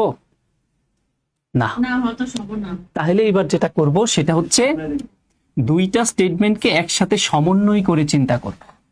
দুইটা স্টেটমেন্টকে যদি একসাথে সমন্বয় করি তাহলে এই সমন্বয় মিনিংটা আসলে কি, এটা নিয়ে অনেকের প্রশ্ন আছে যে এই সমন্বয় মানে আসলে কি বোঝায়। এখন এই সমন্বয় বাই, হ্যাঁ এই সমন্বয় বাই যে কোনো কিছু হতে পারে, এটা ম্যাথের সাপেক্ষে। তার মানে স্টেটমেন্ট এ এবং স্টেটমেন্ট বি এই দুইটাকে আমরা একসাথে কম্বাইনলি চিন্তা করি। আচ্ছা এখানে দেখেন তো ডিভিজিবল কথাগুলো বলা আছে কিনা, কার কার ডিভিজিবল, 12 আর 9 ডিভিজিবল। তো ডিভিজিবল যখন থাকবে তখন আমরা এটা চিন্তা করতে পারি কিনা তাদের লসাগু চিন্তা করা যায় কিনা। তার মানে আমাদের এই দুইটাকে যদি একসাথে সমন্বয় করি তাহলে আমরা এখানে এল সি এম অফ 12 আর 9, দেখেন স্টেটমেন্ট 1 থেকে নিয়ে আসলাম 12 কে, আর স্টেটমেন্ট 2 থেকে নিয়ে আসলাম 9 কে, তাহলে তাদের লসাগু কত আসে, 12 দুগুণে 24, 3 12 36 লসাগু আসে। তাহলে এক্স এর মানটা কত পাইছি, 36 পাইছি। এইবার মানে একটাই মান পাইছি কিনা, মানে 36 উপরে আরো অনেক কিছু মান পাইছি না, একটাই, এক্স্যাক্টলি একটাই মান পাইছি, একটাই।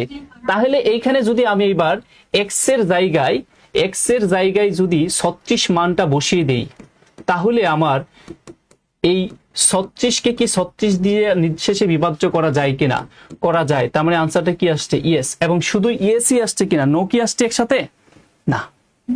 না, তাহলে বলেন কি করা যাবে, অ্যানসার সি হবে। ইয়েস। তাহলে আমরা ওএমআর শিটে অপশন সি দাগাবো। তার সমন্বয় করার ক্ষেত্রে কি আরেকটা কথা বলেন, এমন একটা সংখ্যা যেটা 9 দ্বারাও ভাগ যায়, আরো আমরা একটা সংখ্যা 9 দ্বারাও ভাগ যায়, 12 দ্বারাও। এখন আপনি 72 পাইছেন কই থেকে, 72 কি 12 এর গুণিতক কিনা সেটা বলেন। তাহলে এখানে তো আমি ডট ডট দিয়ে রাখছি যে আরো অসংখ্য সংখ্যা আছে, শুধু স্টেটমেন্ট 1 এ পড়ে থাকেন, স্টেটমেন্ট 1 নিয়ে চিন্তা করার ক্ষেত্রে। তার মানে আরো 72 কেন, সামনে আরো অসংখ্য সংখ্যা আছে যেগুলো 36 দ্বারা ভাগ যায়, আবার অসংখ্য সংখ্যা আছে যেগুলো 36 দ্বারা ভাগ যায়ও না। আবার স্টেটমেন্ট 2 তেও অসংখ্য সংখ্যা আছে যে 72, আরো সামনে অসংখ্য সংখ্যা আছে যেগুলো 36 দিয়ে ভাগ যায়, আবার অসংখ্য সংখ্যা আছে যারা 36 দিয়ে ভাগ যায় না। ভাই আমি বুঝাইতেছি যে স্টেটমেন্ট 1 এবং স্টেটমেন্ট 2 দুইটাতেই কি ইয়েস এবং নো একসাথে আনসার দিচ্ছে কিনা। যদি একসাথে আনসার দেয় তাহলে ওরা ইন্ডিভিজুয়ালি কেউ সাফিসিয়েন্ট না ওই প্রশ্নের আনসার দিতে, মানে কি এক্স কে 36 দ্বারা ভাগ করা যাবে কিনা। এই সমন্বয় করার ক্ষেত্রে শুধু দুইটা সমন্বয় করলে তো 72 আরে ভাই দুইটা সমন্বয় করে 72 আপনি কই পাইলেন, আমার এই 9 এবং 12, এই 9 এবং 12 এর লসাগু কি 72। আমি এখানে কি লিখছি, 9 এর 12 লসাগু মাত্রই স্যার 24। উনি দ্বিতীয় বৃহত্তম লসাগু এই দ্বিতীয় বৃহত্তম লসাগু বলে জগতে কিছু আছে, তৃতীয় বৃহত্তম লসাগু বলে কিছু আছে। লসাগু তো মানে লসাগুই, লোগেস্ট কমন মাল্টিপল, সবচেয়ে ছোট গুণিতক। তাহলে 12 আর 9 72 হলেও তো সমস্যা হচ্ছে না। এটাই বলতে, কিন্তু এখানে তো কোনো এলসিএম বার করতে বলেনি। ভাগফল তো আপনি একটা সংখ্যা দিচ্ছেন, আমরা উভয় সংখ্যা দিয়ে ভাগ করতে পারি। এটা বলতে যে একটু divisible by two, 72 হলো 9 দিয়ে হলো nine। এবার আসেন আপনার মূল কথায় যাই।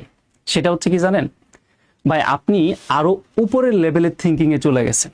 সেটা কি, 12 আর 9 এর যেগুলা লসাগু, সেই লসাগু দিয়া জগতের যে সংখ্যাগুলা ভাগ যায় ওরা 72 দিয়েও যায়। তার মানে 12 আর 9 এর লসাগু মানে সেটা 12 এবং 9 দিয়েও যায়। তাহলে 12 আর 9 এর লসাগু কত, 36।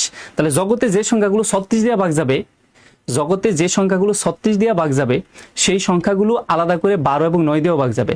এখন আপনি বলতে পারেন ভাই 36 এর পরে 72 আছে, 72 তো 36 দ্বারা নিঃশেষে বিভাজ্য করা যায়। আচ্ছা আরো তো সংখ্যা আছে ভাই, আমি কি আপনার কাছে ওইগুলা বলতেছি, আমি বলতেছি কি আমার আনসার করা গেল কিনা।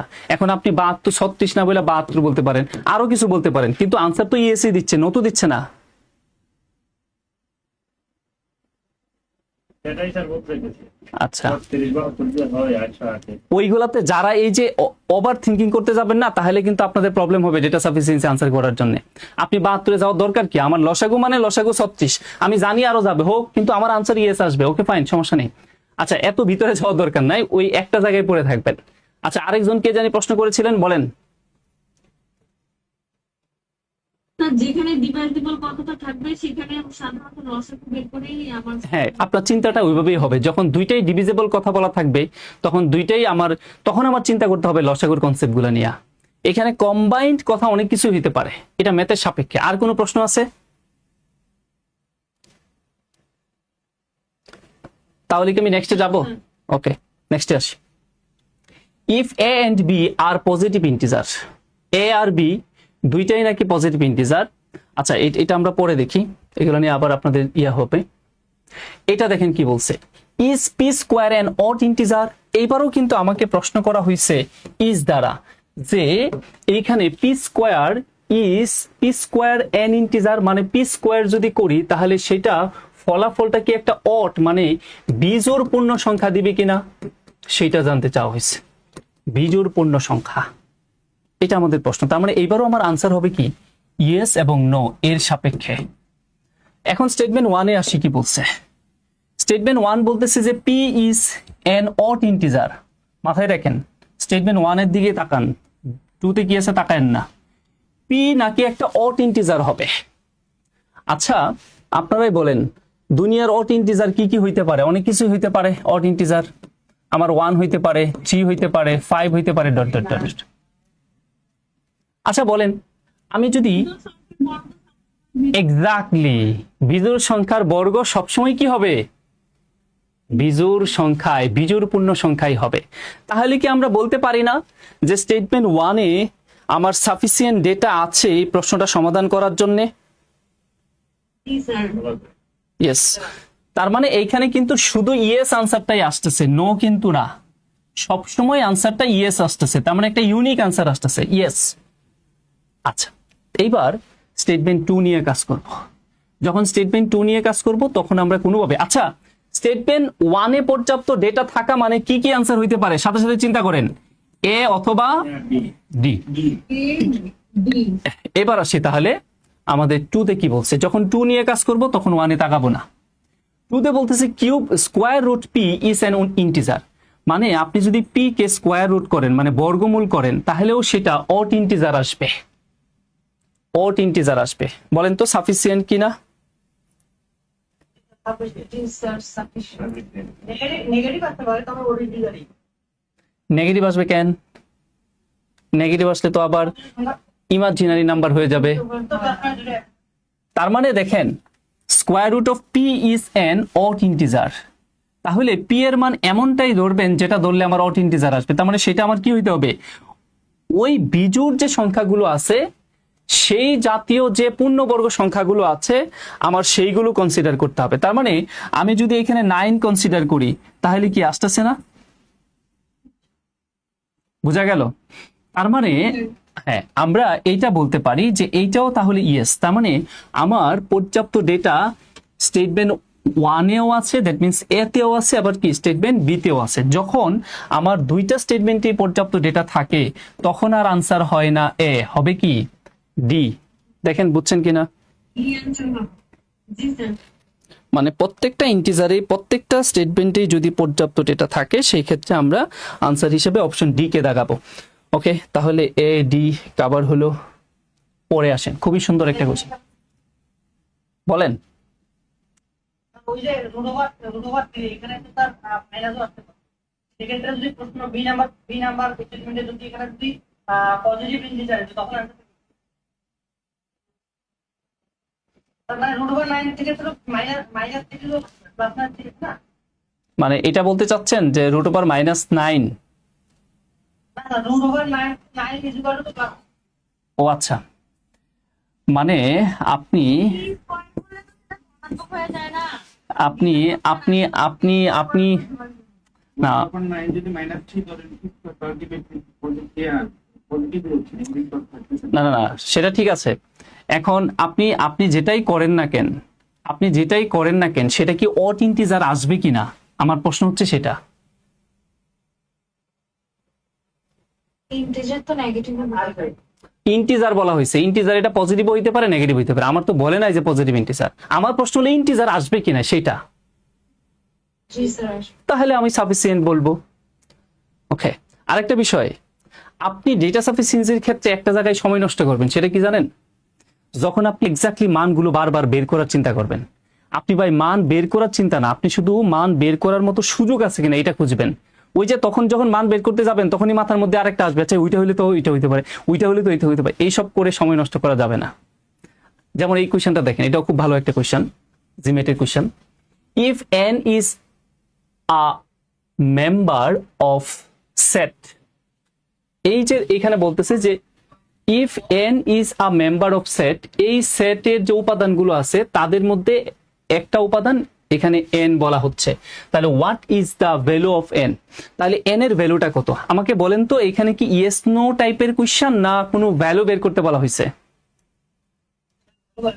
তার মানে আমার এখানে n এর ভ্যালু বের করতে বলছে, তাহলে n এর যে ভ্যালুটা আসবে সেটা কি একের অধিক আসবে না কোনো ইউনিক ভ্যালু আসবে? একদম একের অধিকার ইউনিক ভ্যালু কখন একের অধিক আসবে? চলকের মান একটা আচ্ছা ওই ওই আপনি কে, আপনি খুব বেশি ওভার থিঙ্কিং করেন, এই জন্য কিন্তু আপনার টাইম নষ্ট হবে পরীক্ষার হলে। আমি প্রথমেই বলছি যখন কোনো ভ্যালু বের করতে বলবে তখন ইউনিক ভ্যালু আসবে, একটাই ভ্যালু আসবে, n এর একাধিক ভ্যালু আসবে না, মাস্ট বি ওয়ান। ডেটা সাফিসিয়েন্সির একটা মানে বাইবেল ধরে নেবেন যে এটা মেনেই চলতে হবে। এখন আপনি ইয়েস নো হোক তাহলেও একটাই আনসার আছে ইউনিক, সেটা কি ইয়েস, ইয়েস মানে ইয়েস অথবা নো মানে নো, একটাই আসতেছে। আবার যদি ভ্যালু বের করতে বলে তখনও মাস্ট বি ওয়ান, একটাই ভ্যালু আসবে। যেমন এইখানে n এর একটা মান, এখানে দুইটা ভ্যালু আছে 42। আচ্ছা ওয়েট করি, আমরা এখনো সমাধানে যাই নাই। আচ্ছা এবার আসি স্টেটমেন্ট 1 এ কি বলছে দেখি। স্টেটমেন্ট এ তে বলা আছে যে n ইজ ইভেন, তার মানে আমি স্টেটমেন্ট 1 নিয়ে কাজ করছি, মানে 2 তে কি আছে দেখবো না। তাহলে n একটা ইভেন, তাহলে ইভেন কি কি আছে এখানে দেখেন তো। n ইভেন কি 36 আছে, 38 আছে, 42। তার মানে একটা মান পাইছি,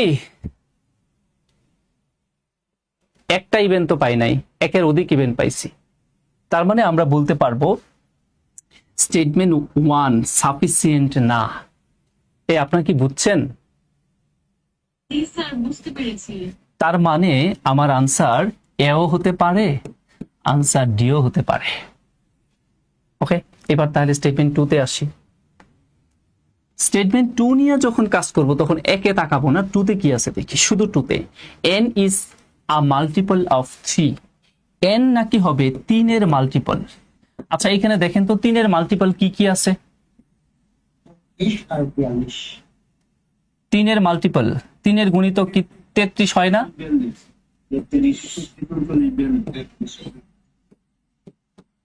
অনেকগুলো আছে। তার মানে এইখানেও আমরা দেখতে পাচ্ছি যে স্টেটমেন্ট বি তেও সাফিসিয়েন্ট ডেটা আসলে নেই ওই n এর মান বের করার জন্য।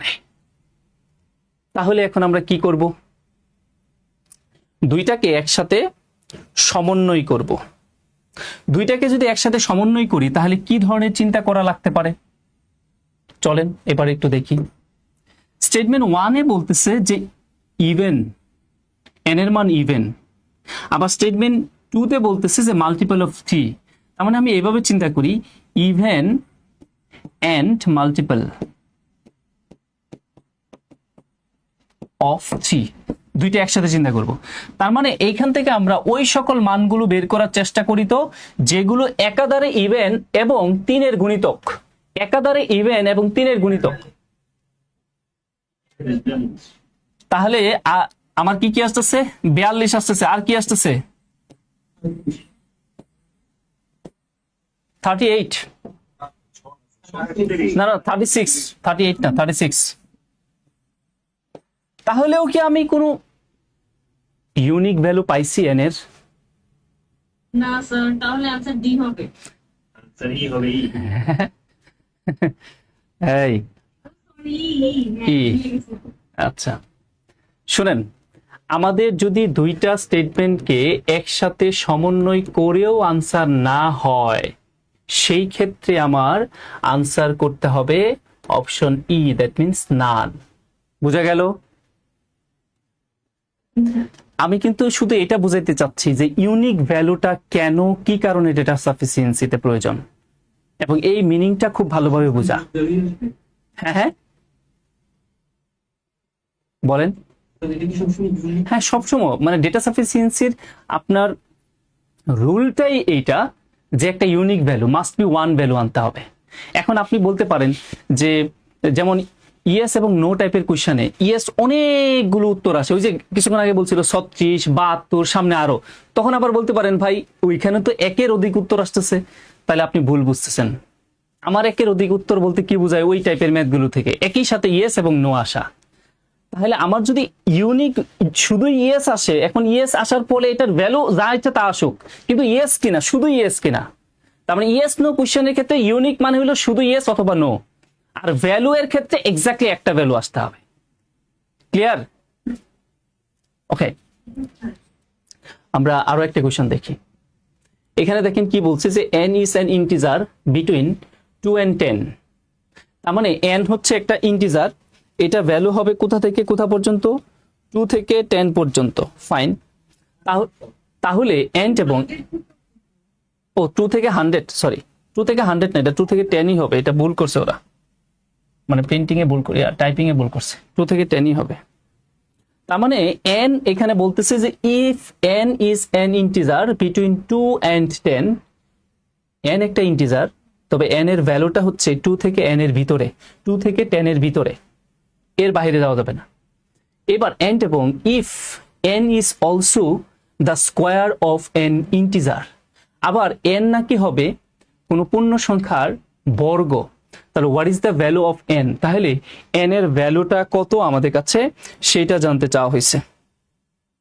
আচ্ছা, নিচে যেটা দেখতে পাচ্ছি কত, এটা the cube root of n, এটাও বলছে না, তাহলে আমার 100ই ধরতে হবে, 10 না, 100ই ধরবেন। তাহলে n এর ভ্যালু আমরা 2 থেকে 100 এর ভিতরে চিন্তা করব, তবে যে মানগুলো চিন্তা করব সেইগুলো হবে হচ্ছে স্কোয়ার রুট এর ভ্যালু। তাহলে স্কোয়ার রুটের ভ্যালু যদি হয় 2 থেকে 100 এর ভিতরে, তাহলে সেইগুলো কি কি হইতে পারে বলেন তো? 4, 9, সরাসরি 3 থেকে হইতে পারে না, 3 থেকে হইতে পারে, 3 তিরিকে 9, 4 চারে 16, 5 পাঁচে 25, 6 6 36, 7 7 49, তারপরে 8 8 64, হ্যাঁ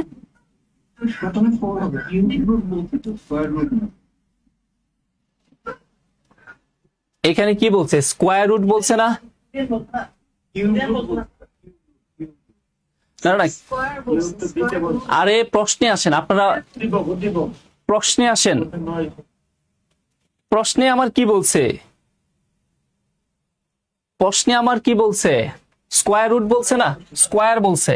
তাহলে আমি 4 নেই নাই কেন, 4 নেই নাই এই কারণে 2 এর থেকে বড় হইতে হবে, আবার 100 থেকে ছোট হইতে হবে, তার মানে 2 এর থেকে বড় 4, এখানে যদি আমি 2 এর থেকে বড় নেই তাহলে 4ও পড়ে, ওকে, তাহলে 4ও যদি নেই তাহলে 4 9, তারপরে 2 নিলে 4 হয়, আচ্ছা 2 তো নেওয়া যাবে না, 2 এর থেকে বড় হইতে হবে, তাই 2 নিব না, এই জন্য বলছিলাম 2 নেওয়া যাবে না।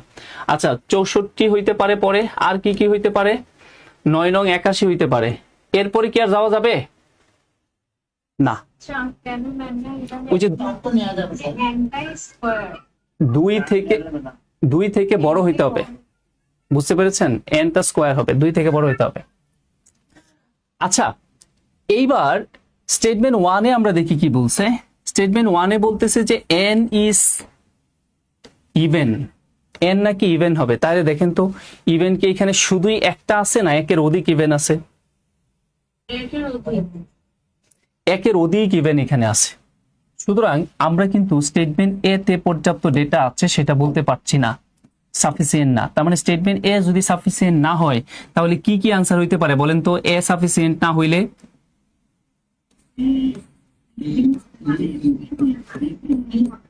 ইয়েস, এই তিনটার যে কোনোটাই হইতে পারে। এবার স্টেটমেন্ট 2 তে আসি, the cube root of n is an integer, এই যে n এর ভ্যালুগুলো আছে এই ভ্যালুগুলোর কোনো একটাকে যদি কিউব রুট করেন তাহলে সেটা নাকি একটা ইন্টিজার হবে। তাহলে এইখানে কি এমন কোনো ভ্যালু পান যারে কিউব রুট করলে সেটা একটা ইন্টিজার হয়? তাহলে 64 বাদে কি আরো বেশি কিছু পাইছি? তাহলে কি শুধুই ইউনিক একটা মানই পাইছি কিনা n এর, সেটা হলো 64, একের অধিক কোনো কিছু পাই না, এবারও আমি সেটাই বোঝাতে চাচ্ছি যে ইউনিক ভ্যালুর গুরুত্বটা আসলে কোথায়। তার মানে আমার আনসার সিও না, আনসার ইও না, তার মানে শুধুই স্টেটমেন্ট 2 তে পর্যাপ্ত ডেটা আছে। তার মানে আমরা ওএমআর শিটে গিয়ে অপশন বি দাগাবো। এবার বলেন কারো কোথাও প্রবলেম আছে কিনা?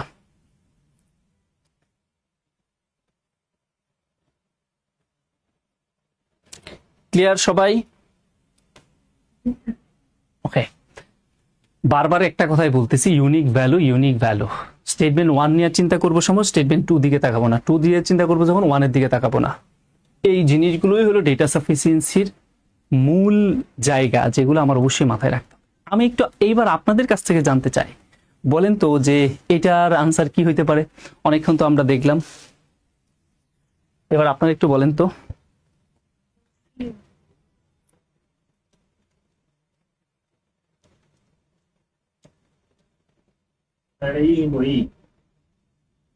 কি হবে স্যার? ডি হবে, সবগুলো তো আনসার আছে, ডি হবে, ডি। আচ্ছা দেখেন, জাস্ট এটা চিন্তা করেন, 3টা ভেরিয়েবল গুণ করলে নাকি 1 হবে।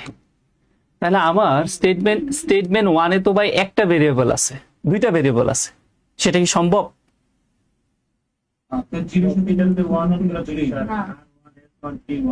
না না না, আরেকটা তো ওয়ান বাদে অন্য কিছু হতে পারে না।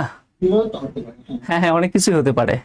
তার মানে সহজ কথা কি, ইয়েস এবং নো এই আনসারের ক্ষেত্রে এখানে আমার ইয়েসও দেয়, নো দেয়, দুইটাই দেয়। বুঝতে পেরেছেন? এখানে কি আপনাকে বলে দিছে আর এর মান 0 চেয়ে বড় বা 0 চেয়ে ছোট, এস এর মান এত হইতে হবে, এস এর মান নেগেটিভ হইতে পারবে না, এস এর মান অবশ্যই পজিটিভ হইতে পারে? কোনো প্রকার এস আর টি এদের সম্পর্কে আমাদের কোনো প্রকার তথ্য কি দিছে ইন্ডিভিজুয়ালি? না, দেয় নাই কিন্তু। তো সুতরাং আমি স্টেটমেন্ট 1 এ পর্যাপ্ত ডেটা আছে বলতে পারবো না, ঠিক একইভাবে স্টেটমেন্ট 2 তে আছে সেটাও বলতে পারবো না। এখন দুইটাকে যখন সমন্বয় করব তখনও দেখব যে আসলে আমার কোনোভাবেই সেটা সম্ভব না, একটা স্কোয়ার হয়ে যাচ্ছে। তো আপনি কখনোই 1 বানাইতে পারবেন না। তার মানে আমার স্টেটমেন্ট 1 এবং স্টেটমেন্ট 2 দুইটার কোনোটাতেই পর্যাপ্ত ডেটা আসলে এখানে নেই, এবং দুইটাকে সমন্বয় করেও আমরা কোনো ডেটা পাইলাম না। তার মানে সেই ক্ষেত্রে ওএমআর শিটের অপশন ই দাগাবো। সমন্বয় করে কেন পাইলাম? আপনি একটু বের করেন তো, সমন্বয় করে কিভাবে সম্ভব 1 বানানো? কোনো সুযোগ আছে? কোনোভাবেই পারবেন না। এইটাই এখন যদি আপনি ডেটা সাফিসিয়েন্সির মানেটা বা করার যে ওয়েগুলো, ক্যালকুলেশনগুলো একটু বুঝেন, তাহলে ম্যাথমেটিক্স আরো ভালোভাবে বুঝবেন। কারণ এটা হচ্ছে আমি কি করতে পারবো কি পারবো না, বা জাস্ট খালি এই সিদ্ধান্ত বারবার আসবে যে আমরা কি আদৌ পারবো কি পারবো না। পরেরটা দেখেন, আমি একটু দেখতে চাই যে এইটা বুঝেন কিনা। তারা বলছে does the product J K M N equal 1? তার মানে এইবারও কিন্তু আমার আনসার হবে ইয়েস এবং নো, মানে অক্সিলারি ভার্ব দ্বারা প্রশ্ন করা হচ্ছে।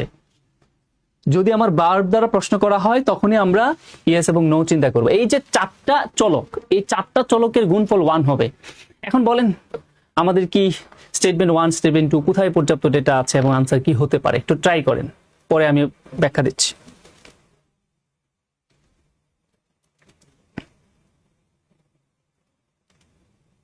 স্টেটমেন্ট 1 এ পর্যাপ্ত ডেটা, স্টেটমেন্ট 2 তে পর্যাপ্ত ডেটা। আনসারটা কি হবে জাস্ট ওইটা বললে হবে। দুই নম্বর কোশ্চেনটা বুঝতেছি না।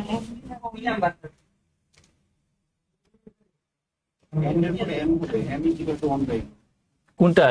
এটা না, মানে আমাদের স্টেটমেন্ট বি তে ডেটা কি ঠিক আছে কিনা এই সম্পর্কে জানতে চাচ্ছেন? স্টেটমেন্ট বি তে এটা এম হবে, এটা এম হবে। মানে জে এর ভ্যালুটা দেওয়া আছে 1/k এন্ড এম এর ভ্যালুটা দেওয়া আছে 1/n।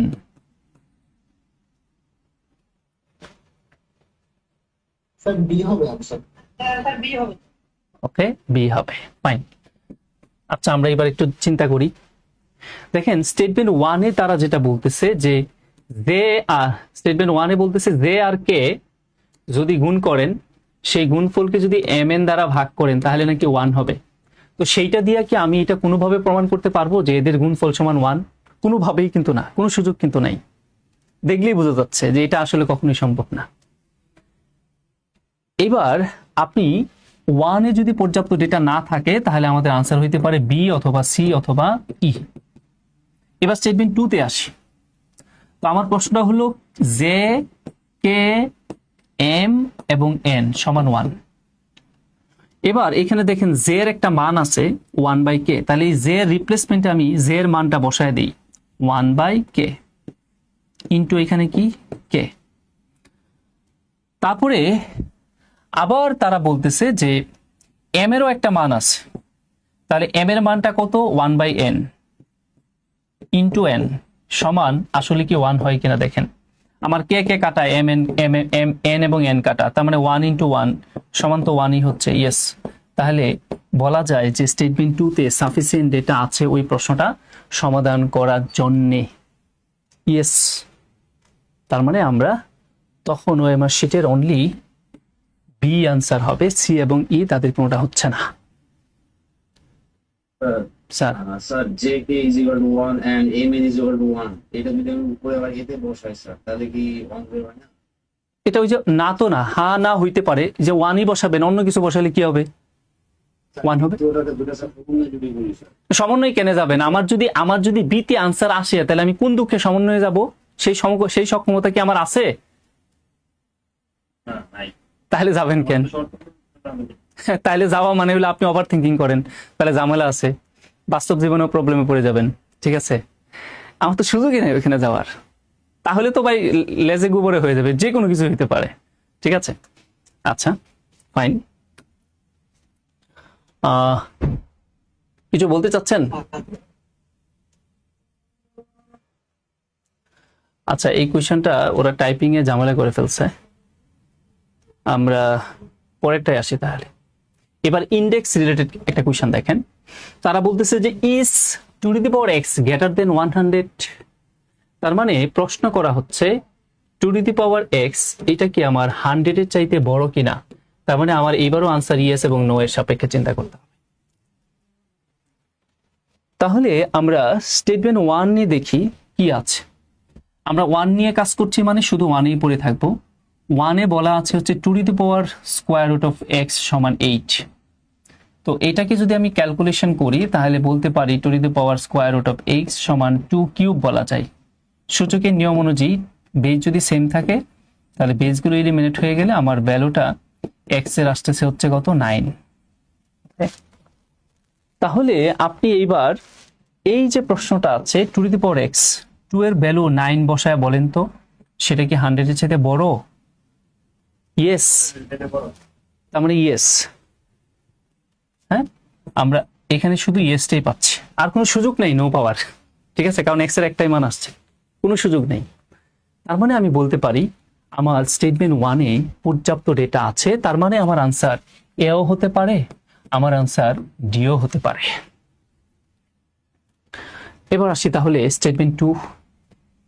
স্টেটমেন্ট 2 তে তারা বলতেছে যে, আমি একটু মুছে দেই, স্টেটমেন্ট 2 নিয়ে কাজ করব মানে 1 এ তাকাবো না। 1/2x 0.01 এটাকে একটু ক্যালকুলেশন করি। 1/2x এটাকে আমরা ফ্র্যাকশনে নিয়ে আসি। 1/দশমিকের উপরে 2টা শূন্য, তার মানে 100। এবার এটাকে আমরা রিসিপ্রোকাল করে দেই। মানে আপনি যদি ইনইকুয়ালিটি সম্পর্কে আইডিয়া না থাকে তাহলে এই ম্যাথ আবার পারবেন না। এটাকে যখন আমরা রিসিপ্রোকাল করে দিব তখন 2x আর এটা হয়ে যাবে 100। আপনার কি মাথায় আছে যে এই যে সাইন যেটা লেস দেনটা কি হয়ে যাবে গ্রেটার দেন? দেখেন তো সেই প্রশ্নটাই খুঁজে পাইছেন কিনা, মানে প্রশ্নটাই পেয়ে গেছেন না। তার মানে আমরা বলতে পারছি যে ইয়েস 2 নম্বরে আমার কি সাফিসিয়েন্ট ডেটা আছে ওই প্রশ্নটা সমাধান করার জন্য। তাহলে যদি দুইটাই থাকে তাহলে অফকোর্স আমার আনসারটা কি হচ্ছে ডি হচ্ছে। ক্লিয়ার কিনা? ওকে, ফ্রিকশন কি এভাবে উল্টাইলে কি চিহ্নটা উল্টাই যাবে, নিয়মটা এমন? হ্যাঁ, ইনইকুয়ালিটির চিহ্ন চেঞ্জ করার যে কয়টা ওয়ে আছে তার মধ্যে এইটা একটা ওয়ে। 3টা ওয়ে ইনইকুয়ালিটির চিহ্ন চেঞ্জ করার। আপনাদের ইনইকুয়ালিটি ক্লাস সম্পর্কে বা বেসিক আইডিয়া ভালো জানতে হবে। সবচেয়ে বড় কথা হলো ডেটা সাফিসিয়েন্সি করতে যাবেন, ম্যাথমেটিক্সের সকল আইডিয়া ভালো করে থাকতে হবে। আমরা প্রায় বলে থাকি, এরকম করে শিখাই, ধরেন এটাকে যদি নেগেটিভ সংখ্যা দ্বারা গুণ অথবা ভাগ করেন তাহলে এটা আমার চিহ্নটা চেঞ্জ হয়ে যাবে। ধরেন -1 দিয়ে গুণ অথবা ভাগ যেটাই করেন না কেন, গ্রেটার দেনটা লেস দেন হয়ে যাবে, একটা ওয়ে। আরেকটা ওয়ে কি, 2 নম্বর আরেকটা ওয়ে হলো, ধরেন 10 গ্রেটার দেন 9 বললাম, তাহলে এইবার চিহ্নটা কিভাবে চেঞ্জ হতে পারে, রিসিপ্রোকাল করে ফেলে। রিসিপ্রোকাল মানে কি, এখানে লবকে হরকে লব করে দিলেন, 10 কে বললেন 1/10 আর 9 কে বললেন 1/9। এখন কি আর 1/10 1/9 এর চেয়ে বড় না ছোট, তখন চিহ্নটা চেঞ্জ হয়ে যাবে। আরেকটা কি হইতে পারে 3 নাম্বার ওয়েটা, সেটা হচ্ছে যদি আমি 500 চেঞ্জ করে দিই, 10 কে 9 এর জায়গায় 9 কে 10 এর জায়গায় নিয়ে আসি, তখন আমার কি হয়ে যাবে, চিহ্ন চেঞ্জ হয়ে যাবে। বুঝা গেল? এই বিষয়গুলো আমার ম্যাথমেটিক্স থেকে আগেই ক্লিয়ার থাকতে হবে। এবার আসি ইনইকুয়ালিটির। চ্যাপ্টারগুলো বাদ দিছিলাম, এগুলো করতে হবে। হ্যাঁ, অফকোর্স, কোনো কিছু বাদ দেওয়া যাবে না, ঠিক আছে। এবার আপনাদের সবচেয়ে হাই ভলিউম একটা কোয়েশ্চেন আমরা দেখতে পাচ্ছি, যে এটা জিমেটের একটা কোয়েশ্চেনই, সবগুলোই জিমেটের কোয়েশ্চেন। এখানে জিমেট, জিআরই এবং সেট কেটের যত বই আছে সবগুলো থেকে এখানে সিলেক্ট করে কোয়েশ্চেনগুলো নিয়ে আসা। কিন্তু এখানে বলতেছে is less than 0, Z is less than 0। এখানে একটা ওরা প্রিন্টিং এ মিস্টেক করে ফেলছে, এখানে জেড আছে, জেড ইজ লেস দেন 0 প্রশ্ন করা হচ্ছে। তার মানে প্রশ্নটা হলো এরকম, জেড লেস দেন 0, তার মানে এটা ইয়েস এবং নো টাইপের কোয়েশ্চেন। তার মানে আমার এটা প্রমাণ করতে হবে যে আদৌ কি ইয়েস হয় না নো হয়। এবার স্টেটমেন্ট 1 খুব মনোযোগ দিয়ে চিন্তা করেন। স্টেটমেন্ট 1 মানে স্টেটমেন্ট 1, 2 দিকে তাকানো যাবে না। ওকে, হ্যাঁ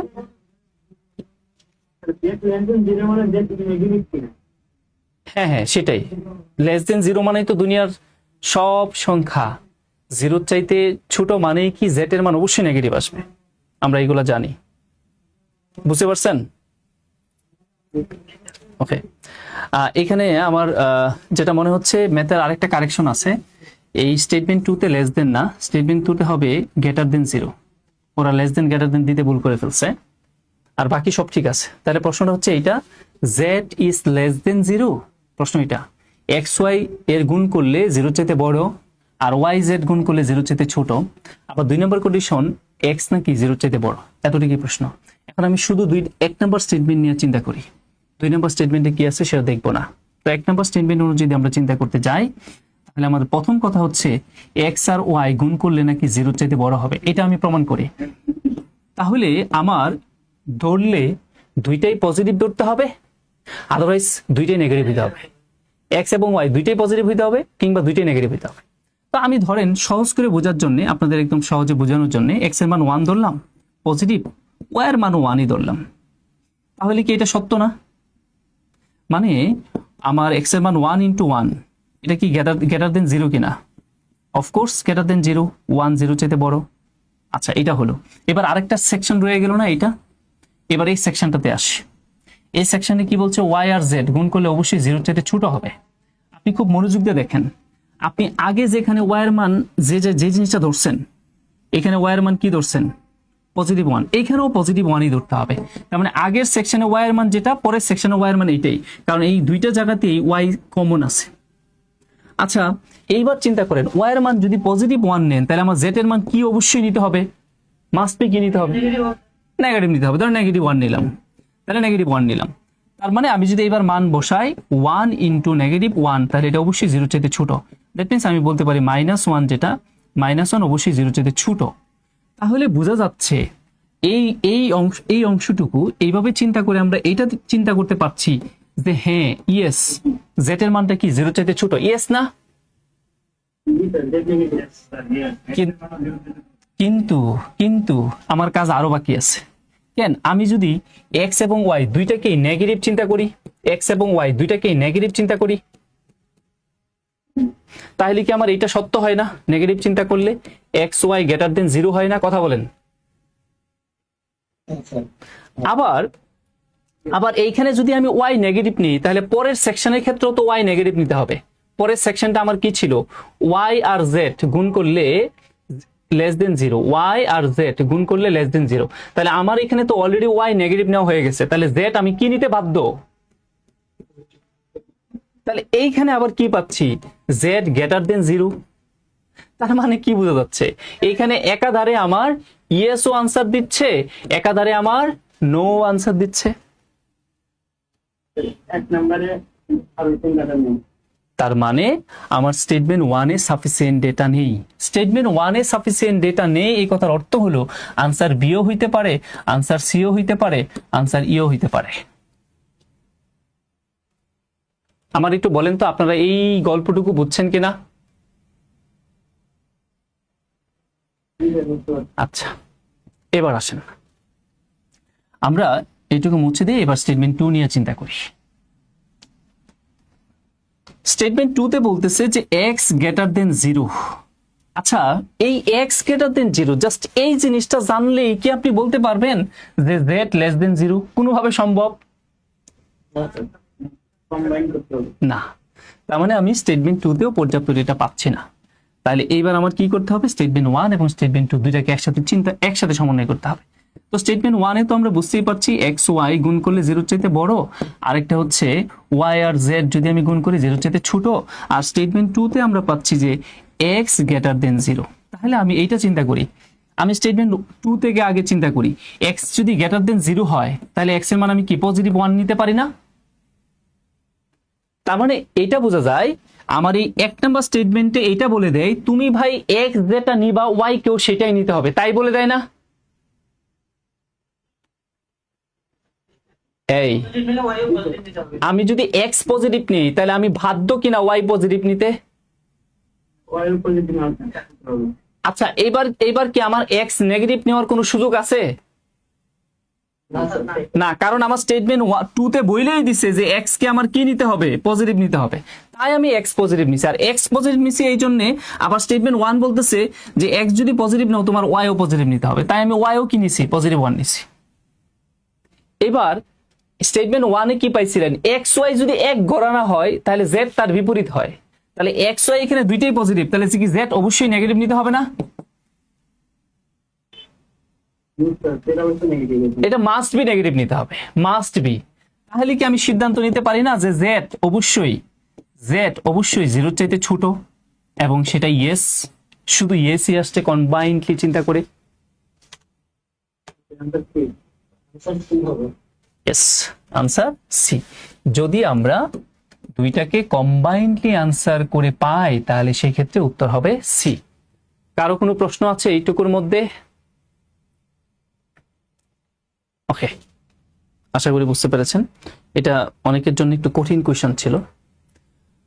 এবার আসেন, এবার তারা বলছে if -10 less than k less than 10, তার মানে কে এর মান -10 এর চাইতে বড় আবার +10 এর চাইতে ছোট। এবার প্রশ্ন করা হচ্ছে ইজ কে গ্রেটার দেন 0, মানে কে কি 0 চাইতে বড়? এবার আমাদের এইটা প্রশ্ন করা হয়েছে, খেয়াল করে দেখেন। তো এবারও তো আমার একই কথা, ইয়েস এবং নো এই টাইপের আনসার আসবে। তো স্টেটমেন্ট 1 এ দেখেন কি বলতেছে, স্টেটমেন্ট এ তে বলতেছে যে 1/k। এখন আপনার যে রেঞ্জটা বলে দিছে সেই রেঞ্জে কি আনসার দেয়? রেঞ্জ তো ভাই আনসার দেয় হচ্ছে -9, তারপরে আপনার -8 ডট ডট ডট, একটা বোঝায় 0 আর একটা বোঝায় 1, হ্যাঁ, তারপরে 2 ডট ডট পজিটিভ 9 পর্যন্ত, এইগুলাই কে এর মান হইতে পারে। আপনার রেঞ্জ তাই বলে দেয়। এখন তো কে পজিটিভ নেগেটিভ দুইটাই হইতে পারে, কিন্তু স্টেটমেন্ট 1 দেখেন তো কি বলতেছে। স্টেটমেন্ট 1/k গ্রেটার দেন 0 বলতেছে। 1/k গ্রেটার দেন 0, এটা কোনোভাবে সম্ভব কিনা দেখেন তো। 1/k অবশ্যই গ্রেটার দেন 0 হইতে হবে। এটা কি স্টেটমেন্ট 1টা কি সাফিসিয়েন্ট মনে হয়? পজিটিভ দিতে হবে। তার মানে আমার যদি 1/k গ্রেটার দেন 0 হয় তার মানে 1টা তো পজিটিভ, তাহলে মাস্ট বি আমি কে পজিটিভ নিতে বাধ্য না? আমি কিন্তু কোনোভাবেই এখান থেকে নেগেটিভ মানগুলো নিতে পারবো না। কে এর মান ওইখান থেকে কখনোই নেগেটিভ নিতে পারবো না 1 নাম্বার স্টেটমেন্টের সাপেক্ষে, যদি 1/k 0 চাইতে বড় বলে তারা। তার মানে আমি বলতে পারি যে এখানে ইয়েস, মানে আমরা শুধুই কি নিব? কে এর মান শুধুই কি নিব? পজিটিভ নিব, যেটাই নেই পজিটিভ নিব। আপনি যেটাই নেন কিন্তু সেটা পজিটিভ নিতে হবে। তার মানে স্টেটমেন্ট 1 সাফিসিয়েন্ট। ওকে, সবগুলো মান কিনে দেবে পজিটিভ। পজিটিভ যে কোনো মানই নেন সেটা কি 0 চাইতে বড় হবে না? পজিটিভ যে কোনো মানই নেন এই রেঞ্জের ভিতরে সেটা 0 চেয়ে বড়ই হবে। এটা তো দুই হয় both আচ্ছা A and B দুইটাই হয়। আচ্ছা, এবার আসেন স্টেটমেন্ট 2 তে আসেন। স্টেটমেন্ট 2 তে তারা কি বলছে নাম্বার স্টেটমেন্ট আরেকটু ভাই, আমার 1 নাম্বার স্টেটমেন্টে জাস্ট এটা বলছে যে 1/k এটা 0 চাইতে বড়। তাহলে এখন আপনি চিন্তা করেন k এর মান তো আপনার -9 থেকে +9 পর্যন্ত হতে পারে। তাহলে এইখানে k এর মান কি নিলে 0 চাইতে বড় হবে? অবশ্যই পজিটিভ নিতে হবে। অবশ্যই পজিটিভ। পজিটিভ বাদে অন্য কিছু নেওয়া যাবে না, না। তার মানে শুধু একটাই চিন্তা করতে পারতেছেন যে k এর মান আমি যাইনি পজিটিভই নিব। তার মানে ইউনিক চিন্তা, কিন্তু একই সাথে হ্যাঁ না দুইটা হইতে পারবে না। তার মানে আমি বলতেই পারি যে আমার স্টেটমেন্ট 1 এ সাফিসিয়েন্ট ডেটা কিন্তু আছে। ক্লিয়ার? ঠিক আছে। ওকে, এবার বলেন তো স্টেটমেন্ট 2 তে কি সাফিসিয়েন্ট ডেটা আছে কিনা?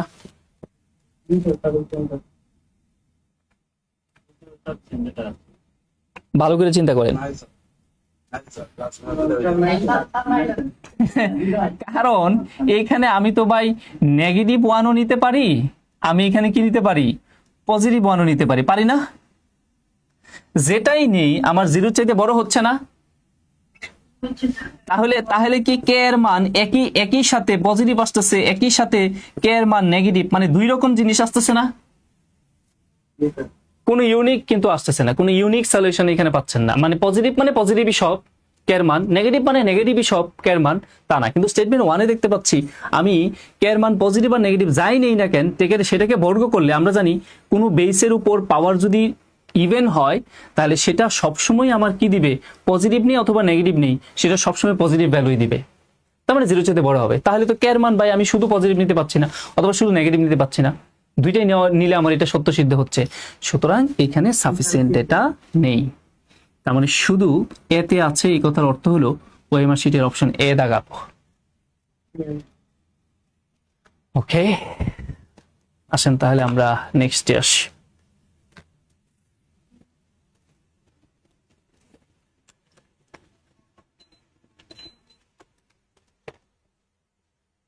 আমাদের আসলে ডেটা সাফিসিয়েন্সি যা মনে হচ্ছে একটা ক্লাসে শেষ করাও বেশ কঠিন হয়ে যাবে, কারণ এত ভেরিয়েশন এখানে প্রশ্নের।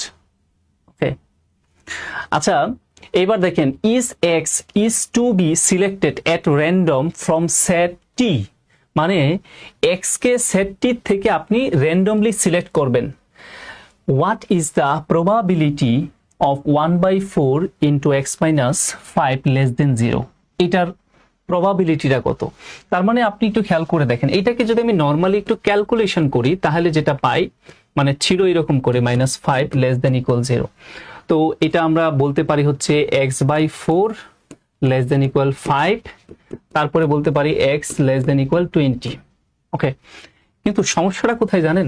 সেটা হলো টি সেটের উপাদানগুলো কি সেটা আমরা এখানে কি পাচ্ছি? আবার what is the probability 1/4 x minus less than 0 ইত্যাদি, তাও না। এখন দেখেন এখানে বলছে T is set of 8 integer. বাই টিতে 8টা ইন্টিজার আছে, তো আমার কি হয়েছে 8টা ইন্টিজার আছে। তো ওই 8টা ইন্টিজার যদি থাকে তাহলে আপনি দেখেন এক্স এর মান আমার 20 অথবা 20-এর ছোট এইটা পাওয়ার সম্ভাবনা আছে কিনা। তো প্রবাবিলিটি সূত্র কি বলে? Total outcome. উপরে নিচে হয় হচ্ছে টোটাল আউটকাম, উপরে হয় হচ্ছে ফেভারেবল আউটকাম। এটা প্রবাবিলিটি সূত্র। আমি তো টোটাল আউটকামই জানি না, তো আমি এক্স এর মান 1 2 3 4 ডট ডট 20 নিব কিভাবে? আমার কাছে টোটাল আউটকামই নেই, তার মানে এটা সাফিসিয়েন্ট না। 2 নাম্বার যেটা বলছে টি ইজ, মানে আমার প্রবাবিলিটি সূত্রটা কি? প্রবাবিলিটি সূত্র হলো উপরে অনুকূল ঘটনা, নিচে আমার মুড ঘটনা। আপনার কি প্রবাবিলিটির ক্লাস সম্পর্কে আপনার আইডিয়া আছে? মোটামুটি আইডিয়া থাকতে হবে। তাহলে প্রবাবিলিটি সূত্র যে নিচে মুড ঘটনা হয় উপরে অনুকূল ঘটনা হয় সেটা তো আমরা জানি। ওকে, এই প্রশ্নটার সাথে আমার দুইটা স্টেটমেন্টের কোনোটাই আসলে কোনো সম্পর্কই নাই। তারা যে বললো টি একটা সেট, সেটের কোনো উপাদান নাই, এক্স এই সেটের একটা উপাদান। ওকে ফাইন, এখন what is the probability of 4/x minus 5 less than equal 0? X এর ভ্যালু আমরা পাচ্ছি হচ্ছে 1 থেকে 20 পর্যন্ত, এই লেস দেন 0 মানে ছোটোর দিকে আসতে থাকবে। এখন আমি তো এইখানে তারা বলছে যে what is the T is set of 8 integer. টির মধ্যে নাকি 8টা ইন্টিজার আছে। এখন সেই 8টা ইন্টিজার কি আমি জানি, তাহলে আমার টোটাল আউটকাম হিসেবে আমি কি নিব? ওই 8টা ইন্টিজার কি হবে সেটা তো আমার স্পেসিফিক বলা নাই। তাহলে না আমি বলতে পারবো যে 20 পাওয়ার সম্ভাবনা কত, 19 পাওয়ার সম্ভাবনা কত, ফেভারেবল আউটকাম যেটা। ঠিক একইভাবে আমার স্টেটমেন্ট বি তে যেটা বলতেছে টি is contained in the set of integer 1 to 25 inclusive 1 এবং 25, মানে 1 থেকে 25 পর্যন্ত এইগুলা নাকি হবে টি এর উপাদান। তাহলে 1 থেকে 25 পর্যন্ত যদি টি এর উপাদান হয় তাহলে সেখানে 20 পাওয়ার সম্ভাবনা কত? 1 থেকে মানে 20 এর ছোট মান পাওয়ার সম্ভাবনা কত? তাহলে 20 এর ছোট মান তো ভাই কি হইতে পারে? 20 থেকে শুরু করে নেগেটিভ ইনফিনিটি পর্যন্ত।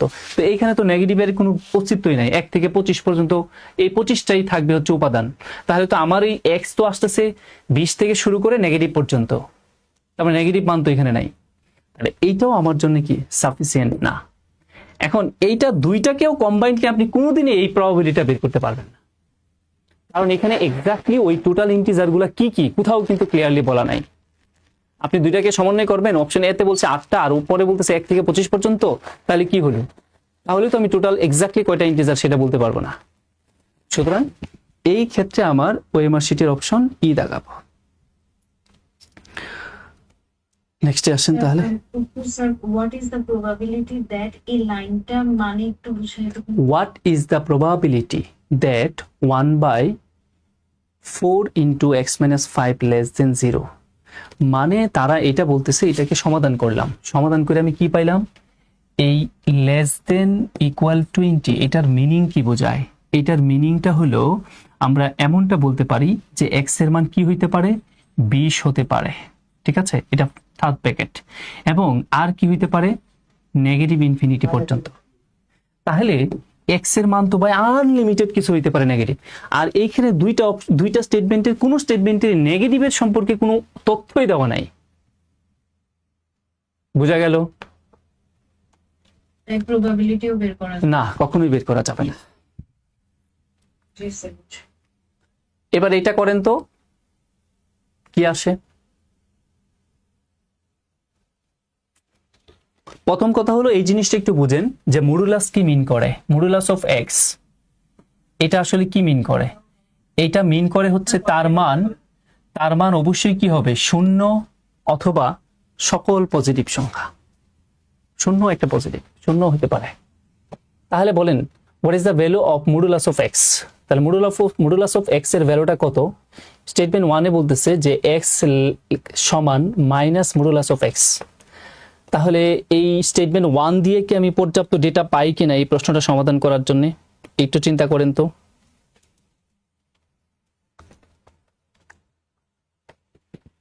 স্টেটমেন্ট 1, আমি যদি ধরেন x এর মান 2 নিলাম, তো x এর মান যদি 2 নেই তাহলে -2 আলটিমেটলি আমার রেজাল্টটা কি দিচ্ছে? -2 দিচ্ছে না? আচ্ছা, তাহলে আমি -2 পাইছি। তো এবার যদি আমি ধরেন x এর মান -5 নেই, তাহলে এখানে -5, তাহলেও রেজাল্ট কি দিতেছে? +5। মানে এবার দেখেন রেজাল্ট গুলা কি ভিন্ন ভিন্ন রেজাল্ট আসতেছে কিনা, কোন স্পেসিফিক রেজাল্ট আসতেছে? মানে একটা রেজাল্ট আসবে কোনোভাবে? কেন আসবে না? কারণ হচ্ছে আমি তো ভাই x এর মানই জানি না। এখানে x এর এক্সাক্ট মানটা কত সেটাই তো জানি না। তাহলে তো ভাই আমি x এর মান যা ইচ্ছা তা ধরে নিতে পারি। আমি পজিটিভ, নেগেটিভ, দশমিক, ভগ্নাংশ অনেক কিছু ধরে নিতে পারি। সুতরাং আমার স্টেটমেন্ট এ সাফিসিয়েন্ট না। এবার স্টেটমেন্ট বি বলতেছে যে x স্কয়ার সমান 4, দ্যাট মিন্স x এর ভ্যালু +-2।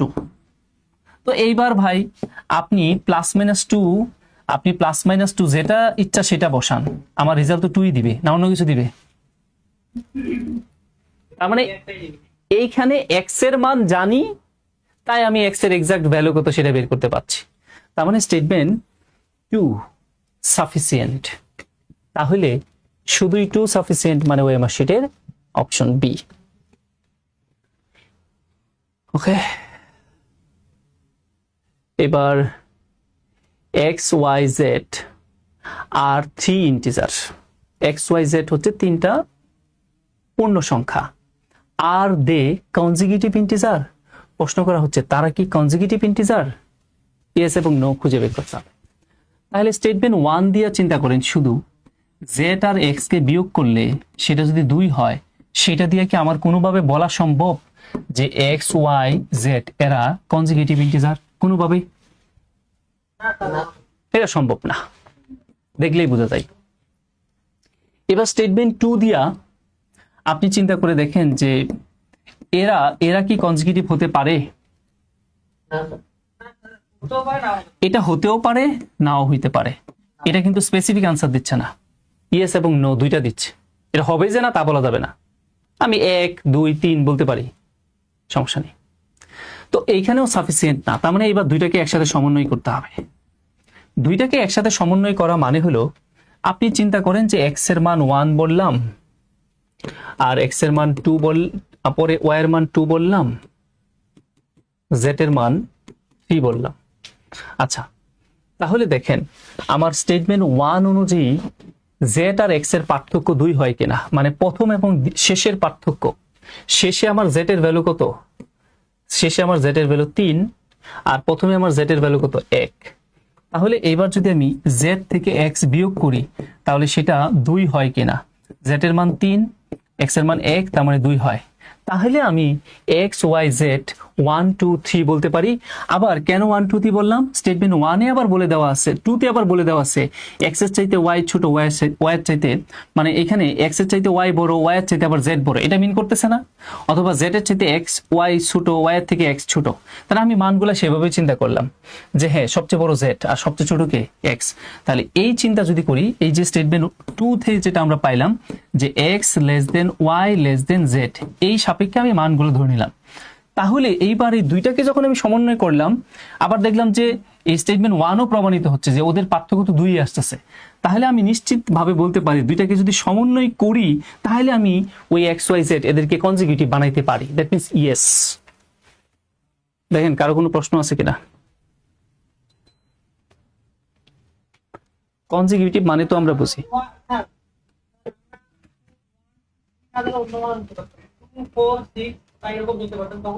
আচ্ছা 2 4 6, হ্যাঁ আপনি বলতেছেন যে 2, আরেকটা কি ধরতে চাচ্ছেন? 4 6, এটা ধরতে চাচ্ছেন, এই তো? এখন এটা হচ্ছে ইভেন কনজিকিউটিভ, এটা হলো ইভেন কনজিকিউটিভ। আর আমাদের বলছে শুধু কনজিকিউটিভ। শুধু কনজিকিউটিভ মানে হলে এক পার্থক্য থাকবে। 2 3 4 আপনি যদি এটা না ধরে এটা বলেন যে 2 3 4, ঠিক আছে, তাহলে ঠিক হবে। আপনি যদি এটা বলেন এটা 5, এটা 6, এটা 7, তাহলে ঠিক হবে। কারণ কনজিকিউটিভ ইন্টিজার মানে কি এক এক করে আগায় অথবা এক এক করে কমে। আর অড কনজিকিউটিভ মানে 2 করে আগায়, ইভেন কনজিকিউটিভ মানেও 2 করে আগায়। ক্লিয়ার?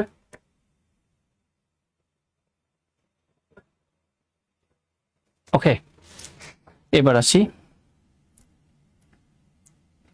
প্রফিট এন্ড লস, এই টাইপের যে কোয়েশ্চেনগুলো। এখানে দেখেন কি বলছে যে did Shelley pay less than x dollar.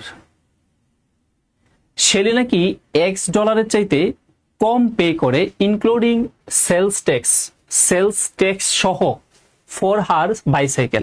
মানে সে একটা বাইসাইকেল ক্রয় করছে, সেই বাইসাইকেলটা ভ্যালু যেটা দাঁড়ায় সেটা এক্স ডলারের চাইতে কম, আবার কি ওই সেলস ট্যাক্স সহ, মানে ট্যাক্স টুক্স সহ সবকিছু সহ তার ওই বাইসাইকেলের মূল্য দাঁড়ায় হচ্ছে এক্স ডলারের চাইতে কম।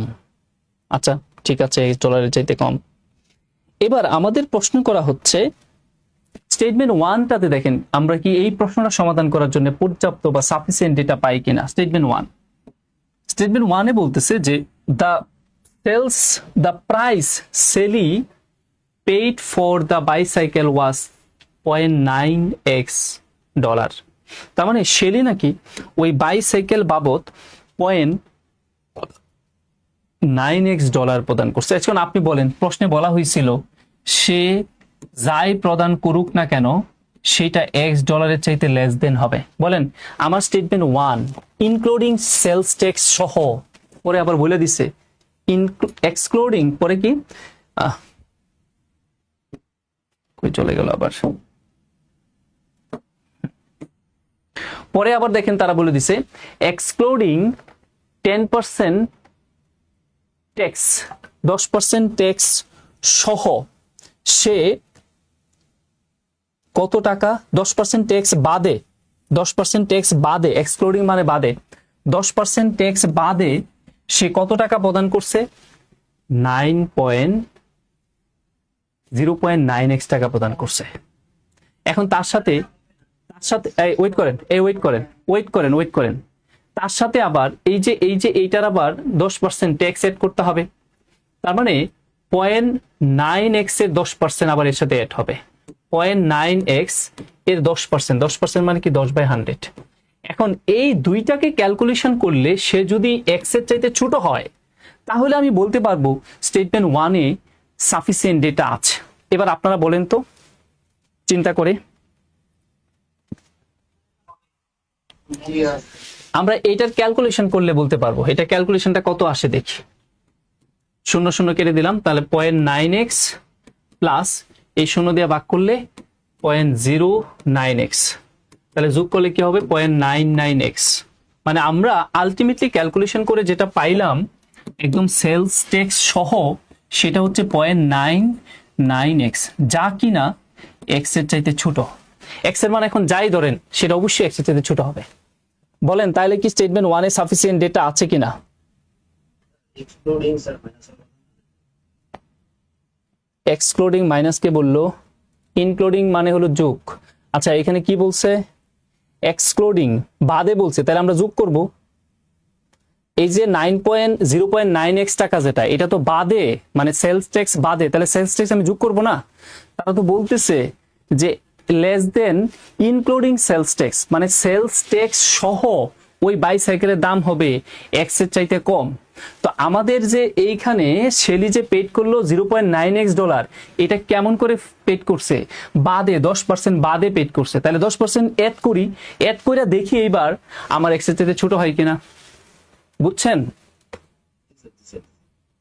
কারণ 0.9x যে পেডটা করছে এটা সেলস ট্যাক্স বাদে, কিন্তু আমাদের চিন্তা করতে হবে সেলস ট্যাক্স সহ x এর চাইতে ছোট হয় কিনা। তাহলে ওই কস্ট প্রাইসের সাথে আমরা আরো 10% সেলস ট্যাক্স অ্যাড করে দিলাম, অ্যাড করে দেখলাম যে এটা আলটিমেটলি x এর চাইতে ছোট হচ্ছে। তার মানে স্টেটমেন্ট 1 এ সাফিসিয়েন্ট ডেটা আছে। তাহলে আনসার এও হইতে পারে, আনসার ডিও হইতে পারে। এবার আসি স্টেটমেন্ট 2। স্টেটমেন্ট 2 তে বলছে the price Shelley paid for the bicycle was $170, মানে শেলি নাকি আপনার $170 সে বাইসাইকেল এর কস্ট হিসাবে পে করছে, এক্সক্লুডিং সেলস ট্যাক্স, মানে সেলস ট্যাক্স বাদে। এখন আপনি এখানে যে বলেন আপনি তো এক্স এর মানই জানেন না, তাহলে আপনি কিভাবে বলতে পারেন যে তার সেলিং প্রাইসটা আসলে 170 টাকা, মানে এখানে যে পেইডটা করছে, সে সাইকেল কিনতে গিয়ে যে টাকাটা পেড করছে ট্যাক্স বাদে, সেটা 170 টাকা হয়। আপনার তো উপরে বলাই নাই যে এক্স এর ভ্যালুটা কত, জাস্ট এটা বলা আছে এক্স এর চাইতে ছোট হবে। তার মানে আপনি এক্স এর ভ্যালু এখানে আন্দাজে নির্ধারণ করে দিলে হবে না। তার মানে আমি এটা বলতে পারবো না যে এখানে সাফিসিয়েন্ট ডেটা আছে, কারণ আমার প্রশ্নে বলে দিছে এক্স। এখন এইখানে এক্স এর মান আপনি যা ইচ্ছা তা বসান, সবসময় সে কি হবে, এক্স এর চাইতে ছোট হবে। এখন এইখানে আপনি 170 বসাইছেন, কেন 170 না হলে যদি 1 টাকা হয়, যদি 0.1 টাকা হয়, যাই হোক, সেই ক্ষেত্রে তো আমার এটা কখনোই আনসার দিবে না, কারণ আমি এক্স এর এক্সাক্ট মান জানি না। কিন্তু এইখানে এক্স এর এক্সাক্ট মান না জানলেও এক্স এর মান যা ইচ্ছা তা বসান, এটা সবসময় সত্য সিদ্ধ করবে। সুতরাং আমরা স্টেটমেন্ট 2 তে পর্যাপ্ত ডেটা নাই সেটা বলতে পারছি, তাহলে আমার ওএমআর শিটে অপশন এ দেখাবো, শুধুই স্টেটমেন্ট 1 এ সাফিসিয়েন্ট ডেটা আছে। এটা নিয়ে কি কারো কোনো মতবিরোধিতা আছে?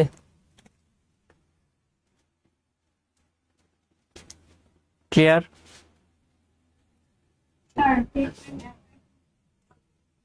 স্টেটমেন্ট 1টা আরেকবার বলবো।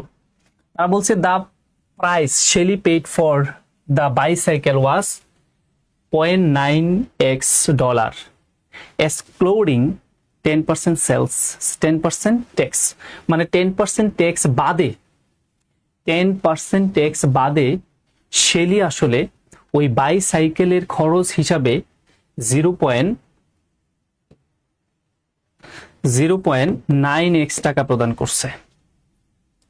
তো এবার তার সাথে যদি আমি সেলস ট্যাক্স এক্স অ্যাড করে দেই, তার মানে 0.9x এর 10% যদি অ্যাড করে দেই, অ্যাড করার পরেও যদি আমি সেটা দেখি যে আমার এক্স এর চাইতে ছোট হয়, তাহলেই তো আমি বলতে পারি আমার স্টেটমেন্ট 1 এ সাফিসিয়েন্ট ডেটা আছে। কেন? কারণ তারা বলেই দিছে ডিড শেলি যে প্রদান করেছিল pay less than x dollar, x ডলারের চাইতে কম প্রদান করছিল ওই বাইসাইকেল বাদে, বাইসাইকেলের কস্ট হিসাবে ইনক্লুডিং সেলস ট্যাক্স সহ।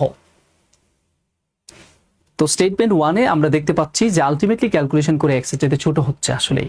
কিন্তু স্টেটমেন্ট 2 তে আবার আইসা বলতেছে যে সে প্রদান করছে 170 টাকা এক্সক্লুডিং সেলস ট্যাক্স বাদে 170 টাকা প্রদান করছে। তো 170 টাকা এটা এক্স এর ভ্যালু, আপনি তারা এখানে বলে দিলেই কি এটা সত্য হবে? কারণ এক্স এর ভ্যালু এক্স্যাক্টলি আমি জানি না, সুতরাং 170 বললে এখানে হচ্ছে না। আপনি চাইলে অন্য কিছু বলতে পারেন। ওকে, কিন্তু স্টেটমেন্ট 1 এ এক্স এর মান যা ইচ্ছা তা ধরেন, 1 -1 +1 যা ইচ্ছা, 100 200 170 যা ধরেন, সবসময় এটা সত্য হবে। ওকে, পরে দেখেন কি বলছে। এবার আমরা টাইম ইন ওয়ার্কে চলে আসছি। প্রফিট এন্ড লসের তো আরেকটা সুন্দর কোশ্চেন ছিল, করে ফেললো। আচ্ছা, টাইম ইন ওয়ার্কে দেখেন, টাইম কি আছে? টাইম তো শেষ। If a real estate agent receive a commission of, না এটাও আমাদের প্রফিট এন্ড লসের কোশ্চেন। রিয়েল স্টেট এজেন্ট সে নাকি আপনার গ্রহণ করছে কমিশন গ্রহণ করছে of 6% of the selling price of a certain hours. এটা হাউস, আচ্ছা আমার এখান থেকে বোঝাও যায় না। তো তারা বলতেছে যে এইখানে রিয়েল স্টেট এজেন্ট সে কমিশন হিসাবে 6% সেলিং প্রাইস এর থেকে 6% হিসাবে সে কমিশন নিছে অফ এ সার্টেন হাউস। একটা হাউস যখন সে বিক্রি করলো, তো বিক্রি করে যে বিক্রয় মূল্যটা পাইলো তার 6% সে কমিশন হিসাবে নিয়ে নিছে, এটাই বোঝাচ্ছে। এখন what was the selling price of the house, তাহলে ওই হাউসের সেলিং প্রাইসটা কত আমাদের কাছে সেটা জানতে চাইছে, হাউসের সেলিং প্রাইস।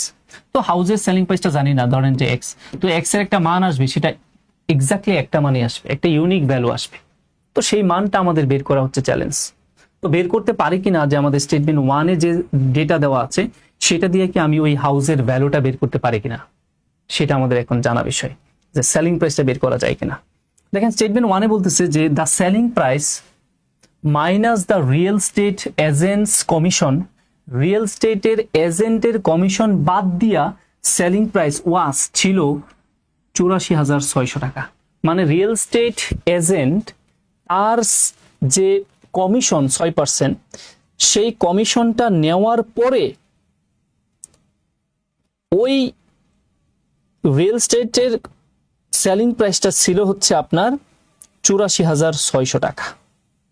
তার মানে আমরা এটা বলতে পারি যে সেলিং প্রাইস যদি আমি এক্স বলি, তাহলে এক্স এর 6% যদি বাদ দিই তাহলে থাকে কত? 94%। তাহলে তার 94% যদি আমি ক্যালকুলেশন করি, 94%, আর সেইটা সমানেই কত টাকা? 84,600 টাকা। এই রিয়েল স্টেট আমাদের স্টেটমেন্ট 1 যেটা বলতেছে তার মিনিং কিন্তু এইটা। আপনি কিন্তু জানেন না, কি জানেন না? সেলিং প্রাইসটা জানেন না। এখন তারা এটা বলতেছে সেলিং প্রাইস আর যাই হোক, রিয়েল স্টেট এর এজেন্ট তার 6% কমিশন নেওয়ার পর সেলিং প্রাইস দ্বারা 84,600 টাকা। তাহলে এইখান থেকে কি আমি সেলিং প্রাইস বের করতে পারছি বলেন তো? এক্স্যাক্টলি সেলিং প্রাইসটা কি আমি জানি? বের করা যাবে। আচ্ছা, বের করা যাবে। যদি বের করা যায় তাহলে এটাতে সাফিসিয়েন্ট ডেটা আছে, তার মানে আনসার এও হইতে পারে, ডিও হইতে পারে। এখন আমার বের করে দেখার দরকার নাই, আমার কথা হলো আমি কি বের করতে পারবো কিনা। হ্যাঁ, এই সমীকরণ ব্যবহার করলে এক্স এর মান বের হবে। ওকে, তাহলে আমার হওয়া এখানে বের করা যায়। এবার স্টেটমেন্ট 2 তে দেখেন, the selling price was 250% of the original purchase price of 36,000। তার মানে আমার অরিজিনাল কস্ট প্রাইস যেটা বা পারচেস প্রাইস সেটা হলো কত? 36,000 টাকা। এবং আমাকে তারা এটা বলে দিচ্ছে যে 250% কি ছিল? The selling price was 250% of the original purchase price. Selling প্রাইসটা নাকি হবে অরিজিনাল পারচেস প্রাইস যত তার 250%। 250 মানে কি? 250/100, তার মানে 36,000-এর 250% করলে যেটা আসবে সেটাই হচ্ছে সেলিং প্রাইস। আর সেটা কি বের করা যাবে কিনা? তার মানে আমার প্রশ্ন হলো সেলিং প্রাইস বের করতে পারবো কিনা। দুইটার সেলিং প্রাইস যে সেম হইতে হবে তা না। ধরেন এইখানে একরকম সেলিং প্রাইস হইছে, এইখানে আরেক রকম সেলিং প্রাইস হইছে, আমার কোনো সমস্যা নেই। কিন্তু আমার প্রশ্ন হলো আমি কি সেলিং প্রাইসটা বের করতে পারি কিনা, এইটা। বুঝতে পারছেন? এখন কেউ বলতে পারেন যে ভাই এইখানে আসছে একরকম সেলিং প্রাইস, ওইখানে আসছে আরেক রকম সেলিং প্রাইস, তো আপনার কথা এটা দ্বিমত হয়ে গেল। আপনি তো বললেন যে একটাই আনসার হইতে হবে। হ্যাঁ, একটাই আনসার। কেমন করে? আমার শুধু স্টেটমেন্ট 1 যখন দেখবো তখন কি আমি স্টেটমেন্ট 2 তে তাকাবো? স্টেটমেন্ট 2 তে আনসার কি আসবে না আসবে আমার দেখা দরকার আছে? আমার স্টেটমেন্ট 1 এ তাকায়া দেখলাম যে x এর একটা মান বের করা যায়, স্টেটমেন্ট 1 দিয়ে কি আমি x এর একটাই মান বের করতে পারছি না একের অধিক বের হইছে? একটাই তো বের হইছে, তার মানে স্টেটমেন্ট 1 সাফিসিয়েন্ট। এবার স্টেটমেন্ট 2 দিয়ে আপনি যদি ক্যালকুলেশন করে সেলিং প্রাইস অন্যরকম কিছু পান, সমস্যা নেই। আমার কথা হচ্ছে আমি যখন স্টেটমেন্ট 2 নিয়ে কাজ করব তখন তো স্টেটমেন্ট 1 এ কি ছিল আমার জানা দরকার নাই। 1 দিয়ে আমি x এর ভ্যালু কত আনছি সেটা আমার জানা দরকার নাই। আমি কি 2 দিয়েও x এর মানটা আনতে পারি কিনা এবং সেটা একটা মানই হয় কিনা স্টেটমেন্ট 2 এর সাপেক্ষে। এই বুঝছেন বিষয়টা? তার মানে প্রশ্ন হচ্ছে এইটা যে মান এইখানে কোন জায়গায় আমার সেম হইতে হবে সেটা আমার বোঝাটা জরুরি। এটা দিয়ে মনে হয় আরো ক্লিয়ার হওয়ার কথা। এবার ইকুয়েশন, টাইম কি শেষ? টাইমও তো শেষ, পরে আবার ক্লাস। আচ্ছা, ইকুয়েশনটা কি তার বাকি যে কিছু রয়ে গেছে, ইকুয়েশন রয়ে গেছে, আরো আমাদের জিওমেট্রি রয়ে গেছে, আরো কিছু রয়ে গেছে। আমরা কি নেক্সট ক্লাসে এটা করব?